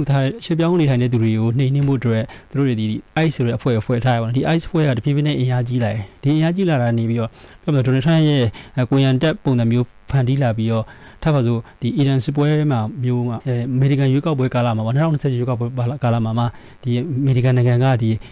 state of emergency ကြီးညာလိုက်ပြီးတော့မြန်မာနိုင်ငံကြီးညာလို့နိုင်ငံရေးပေါ်ရှင်နေကြီးညာလိုက်ပြီးတော့သမ္မတအမိန့်နဲ့ကြီးညာပြီးတော့ဒီမဲကောက်ပွဲရွေးကောက်ပွဲကိုအချိန်ချွေပြောင်းတာဖြစ်ဒါမျိုးသူတို့စိတ်ကြိုက်တယ်လို့ဖန်တီးလိုက်တာမျိုးတွေရှိလာနိုင်တယ်ပေါ့နော်ဒီလိုမျိုးတွေဖြစ်လာလို့ရှိရင်အမေရိကန်နိုင်ငံမှာပို့ပြီးတော့ပြဿနာတွေဖြစ်လာနိုင်မှာဒီပြဿနာတွေဖြစ်တာကဘယ်သူ့ပုံမှာသွားပြီးမူတည်နေလဲဆိုတော့အခြားသော Saudi တို့တခြားသောဒီ Britain တို့အမေရိကန်ဒီမှာယင်းနှိမ့်မြုပ်ထားတဲ့လူတွေဒီနိုင်ငံတွေမှာအများကြီးသွားပြီးတော့တိုင်ပတ်မယ်ဒါကအခုယနေ့ကဘာရဲ့တိုင်ပတ်လို့ရှိရင်တကဘာလုံးတိုင်ပတ်မဲ့အလားအလာကိုကျွန်တော်တို့ကမြင်တွေ့နေရတယ်ပေါ့ကဘာရဲ့စီးပွားရေးဒီအကုန်လုံးကအမေရိကန်ပေါ်မှာပဲမူတည်နေကြတယ်ပေါ့နော်နောက်ပြီးတော့တကဘာလုံးရဲ့စီးပွားရေးမှန်သမျှပေါ့နော်ဒီတကဘာလုံးရဲ့ဒီကုန်သွယ်ရေးလမ်းကြောင်းတွေပါတွေကအကုန်လုံးကဒီလက်ရှိအမေရိကန်ရဲ့လွှမ်းမိုးနိုင်မှုပေါ့နော်နောက်ပြီးတော့ဒီအမေရိကန်စစ်တပ်တွေရဲ့လွှမ်းမိုးနိုင်မှုက60%နီးပါးသူတို့ရဲ့လွှမ်းမိုးမှုရှိတယ်ဒီလိုမျိုးလွှမ်းမိုးမှုရှိလို့ရှိရင်ဒါတွေကိုအမေရိကန်ကသာတကယ်လို့အမေရိကန်ကသူ့ပြည်တွင်းမှာပဲတိုင်ပတ်နေမယ်ဆိုလို့ရှိရင်အင်အားကြီးနိုင်ငံတွေကကမ္ဘာမှာသူတလူငါတမင်းထွက်လာနိုင်တဲ့အလားအလာလည်းရှိတယ်ပေါ့နော်။ဥပမာထပ်ပါသူအနောက်ဘက်မှာဆိုလို့ရှိရင်ဥရောပနဲ့ရုရှားကဥဆောင်လာနိုင်တယ်ဒီအာရှမှာဆိုလို့ရှိရင်ဂျပန်ကပိုပြီးအင်အားကြီးလာနိုင်တယ်ပေါ့။လက်ရှိစီမှာဆိုလို့ရှိရင်လည်းဂျပန်အနေနဲ့ကိုပိုင်စစ်တပ်မရှိဘူး။ကိုပိုင်စစ်တပ်မရှိတဲ့ထဲမှာဒီ Japan Force လို့ဖွဲ့ထားရပေါ့နော်။ဒီ Japan Force ကတဖြည်းဖြည်းနဲ့လူအင်အားတွေတိုးလာတာတွေ့ရတယ်။ဒီလိုမျိုးဒါပေမဲ့လက်ရှိမှာဂျပန်အမေရိကန်စစ်တပ်ရှိနေတဲ့အတွက်ဒါဒီဂျပန်ဒီစစ်ရေးအင်အားကိုပိုပြီးမတုံ့ကြီးဖြစ်တယ်တကယ်လို့ ဂျပန်အမေရိကန်တိုင်ပတ်နေပြီးတော့သူ့ရဲ့ပြည်တွင်းရေးမှာပဲတိုင်ပတ်နေမယ်ဆိုလို့ရှိရင်တကဘာလုံးကကျွန်တော်တို့တွေဂျပန်ပြည်သူ့ရဲ့ဒီစစ်ရေးတွေသုံးစစ်တွေပို့ပြီးမြင့်ရလာပြီးတော့စစ်တပ်တွေဖန်တီးလာနိုင်တယ်ပြောမှဆိုကဘာကြီးကကမောက်ကမကြီးဖြစ်မဲ့လားလာကျွန်တော်တို့ကပို့ပြီးတွေ့ရတယ်ပေါ့ဗျာပြီးတော့တခါကြီးနိုင်ငံတွေကအခုလက်ရှိချိန်မှာဒီအမေရိကန်တွေနဲ့ဒီရေချောင်းပေါ့နော်ရေချောင်းကကုန်သွယ်ရေးတွေကိုလွှမ်းမိုးထားနိုင်တဲ့ဒီမှာနိုင်ငံတွေနဲ့နီးစပ်ရာနေရာတွေကိုပို့ပြီးလွှမ်းမိုးလာနိုင်တယ်ဥပမာထားပါစို့မလာကာကျွန်းဆယ်မှာဆိုလို့ရှိရင်လည်းဒီအင်ဒိုနီးရှားတို့ကနေပြီးတော့အင်အားကြီးပြီးတော့လွှမ်းမိုးလာနိုင်တယ်ဘာလို့လဲဆိုတော့အခုကမ္ဘာလူကြီးဒီ6ဘီလီယံကျော်ဖြစ်တဲ့အတွက်ဒီလူတွေကိုကျွေးထားနိုင်ဖို့ကတနိုင်ငံနဲ့တနိုင်ငံအကုန်လုံးကစီးပွားရေးဟာမိုနီဖြစ်နေဖို့လိုရပေါ့နော်ကျွန်တော်ဒီနိုင်ငံရေးသိပ္ပံမှာပြောတဲ့ဒီကမ္ဘာကြီးဆိုတော့ကမ္ဘာကြီးမှာဒီအုပ်ချုပ်တဲ့သူမင်းမရှိဘူးပဲဒါကိုဘယ်လိုပြောလဲဆိုတော့ဥပမာထားပါဆိုကျွန်တော်လူတယောက်ရန်ဖြစ်တယ်ထိုးတယ်ကြိတ်တယ်ဆိုလို့ရှိရင်သွားပြီးအပုံမှန်အချိန်ဒီမှာဆိုလို့ရှိရင်ပေါ့နော်သွားပြီးတော့တိုင်ရဲတိုင်လို့ရရဲဒါမှမဟုတ်လေဒီတိုင်ပြီးတော့အမှုဆွဲလို့ရရဲကဘာကြီးမှာပြဿနာတစ်ခုဖြစ်မယ်ဆိုလို့ရှိရင်ဘယ်သူမှတိုင်လို့မရဘူးအင်အားကြီးရဲ့ကောင်ကအကောင်ပဲပေါ့ဒီလိုမျိုးဖြစ်တဲ့အတွက်ကဘာလုံးကတိုင်ပတ်တဲ့အလားအလာကိုတွေ့ရနိုင်တယ်ဆိုပြီးတော့သုံးသက်နေတဲ့လူတွေရှိတယ်ပေါ့ဗျာဒါကြောင့်မို့လို့ကျွန်တော်ဒီဗီဒီယိုအစမှာပြောခဲ့သလိုပဲဒီ Canary in the Coal Mine အင်္ဂလိပ်စာပေကစကားလိုပဲเนาะကဘာရဲ့စီးပွားရေးဒီအမေရိကန်ပေါ်မှာမီခိုနေရတဲ့၍အမေရိကန်နိုင်ငံရဲ့အစီအမပြေမှုတွေကကဘာပေါ်မှာတရားမှုရှိနေရပေါ့ဒါကြောင့်မို့ဒီလိုမျိုးတွေချောချခြင်းတစ်ဖက်မှာလည်းချောချခြင်းတဲ့နိုင်ငံတွေရှိနေရပေါ့ဗျာဒါပေမဲ့ဒီလက်ရှိအချိန်ဒီမှာတော့ကျွန်တော်တို့တွေကချောချနိုင်တဲ့တစ်ဖက်ကပြိုင်ဘက်ပေါ်တရုတ်တို့ရုရှားတို့ကလည်းအလောက်ကြီးအင်အားမကြီးနေအောင်ကျွန်တော်တို့တွေ့ရတယ်သူတို့ရဲ့ကဘာပေါ်မှာလွှမ်းမိုးနိုင်တဲ့လွှမ်းမိုးနိုင်စွမ်းကအလောက်ကြီးမရှိနေအောင်ကျွန်တော်တို့သတိထားမိတယ်ပေါ့ဗျာဒါကြောင့်မလို့လက်ရှိအမေရိကန်နိုင်ငံမှာတခုဖြစ်သွားမှဆိုလို့ရှိရင်တကဘာလုံးတိုင်ပတ်မဲ့အလေးရေးကိုကျွန်တော်တို့ဖြစ်နိုင်တယ်ဆိုတာမျိုးသတိထားမိလာတယ်ပေါ့နော်အခုလက်ရှိအမေရိကန်နိုင်ငံရဲ့ဖြစ်ဒီပြန်ကြည့်မှဆိုလို့ရှိရင်လေပြည်တွင်းရေးမှာလည်းဒီလိုမျိုးပြိုင်ဘက်ရှင်းချင်းပုတ်တက်မှုတွေရှိနေရပြည်ပမှာလည်းဒီလိုမျိုးပေါ့နော်သူ့ရဲ့အမေရိကန်ဒေါ်လာဈေးကွက်ကြီးထိန်းချုပ်နိုင်ဖို့တဖြည်းဖြည်းနဲ့ပို့ပြီးအင်အားချဲ့နေရတာဒီကအမေရိကန်နိုင်ငံရဲ့အကြဆုံးရေးကိုပို့ပြီးဦးတည်လာနေရကိုသတိထားမိစေတယ်ပေါ့ကမ္ဘာနိုင်ငံရေးတွေကတဖြည်းဖြည်းနဲ့အရင်ခေတ်ကလိုမျိုးဘယ်နိုင်ငံဘာဖြစ်ဖြစ်ငါတို့နဲ့မဆိုင်ပါဘူးကွာသူကမျိုးနေလို့မရတော့ဘဲနဲ့ကျွန်တော်တို့ရဲ့အရှင်တွေကိုစောင့်ကြည့်ဖို့စောင့်ကြည့်ရင်းနဲ့ဘာဒီ2028မှာဒေါ်နယ်ထရန့်တို့ပို့ပြီးတော့တတိယရွေးကောက်ပွဲတဲ့ပို့ပြီးဘယ်လိုမျိုးလှုပ်လာနိုင်တယ်ဒါမျိုးတွေကကျွန်တော်တို့တွေစောင့်မကြည့်လို့မရတဲ့အနေအထားတွေဖြစ်လာခဲ့ပါတယ်အဆုံးထိဗီဒီယိုကိုကြည့်ရှုပေးတဲ့အားလုံးကိုကျေးဇူးတင်ပါတယ်ဒီနေ့ဗီဒီယိုကတော့ဒီလောက်ပါပဲကျွန်တော်ကျွန်တော်ပြောချင်တဲ့အကြောင်းအရာကိုရောက်ရှိဖို့အတွက်တမိုင်းပေါ့နော်အမေရိကန်တမိုင်းနေတော့ပြီးတော့ကမ္ဘာကုန်သွယ်ရေးအကုန်လုံးပေါ့နော်စီးရေးရှုထောင့်နေအကုန်လုံးကိုတနေရာထဲမှာရှုံပြောရတာဖြစ်တဲ့အတွက်တခုတည်းစီလီယိုနေဖို့မလွယ်ကူတဲ့အတွက်စကားကျွန်တော်လည်းပြောတဲ့အကြောင်းအရာတွေဒီဟိုရောက်ဒီရောက်ဖြစ်နေရမျိုးပေါ့နော်ဒါမျိုးတွေဖြစ်ဖို့လို့ရှိရင်တစ်ချက်နားလို့ပေးဖို့ပြောလင့်ပါတယ်ဆိုတော့ကျွန်တော်နောင်လာမဲ့ကျွန်တော်ရဲ့ဗီဒီယိုတွေမှာလည်းဒီကမ္ဘာနိုင်ငံရေးတွေရောနောက်ပြီးဘယ်နိုင်ငံကမ္ဘာနိုင်ငံရေးတွေမှာကျွန်တော်တို့ဘယ်လိုမျိုးတက်ရောက်မှုရှိနေတယ်လဲဒါရင်းနဲ့ပတ်သက်လို့ကျွန်တော်ကတင်ပြဆွေးနွေးဖို့ရှိပါတယ်ဂျားရက်မှာဆိုလို့ရှိရင်တော့ကျွန်တော်တို့မြန်မာနိုင်ငံရေးပဲဖြစ်ဖြစ်ဒီကျွန်တော်တို့မြန်မာပြည်ပရောက်မြန်မာတွေရဲ့လူနေမှုဘဝတွေပဲဖြစ်ဖြစ်ပေါ့နော်ကျွန်တော်ဒါတွေကိုဆွေးနွေးဖို့ရှိပါတယ်ဒါကြောင့်မလို့ကျွန်တော်ရဲ့ channel ကို subscribe လုပ်ပေးဖို့တောင်းဆိုပါတယ်တကယ်လို့subscribe လုပ်ထားလို့ရှိရင်လည်း comment မှာကျွန်တော်ပြောတဲ့အကြောင်းအရာတွေကိုသဘောမကျရင်လည်းသဘောမကျဘူးပေါ့ဗျာကိုယ့်ရဲ့မြင်တွေကိုပြန်လည်မျှဝေနေကျွန်တော်ပို့ပြီး supporting ပေးလို့ရပါတယ်အားလုံးကိုကျေးဇူးတင်ပါတယ်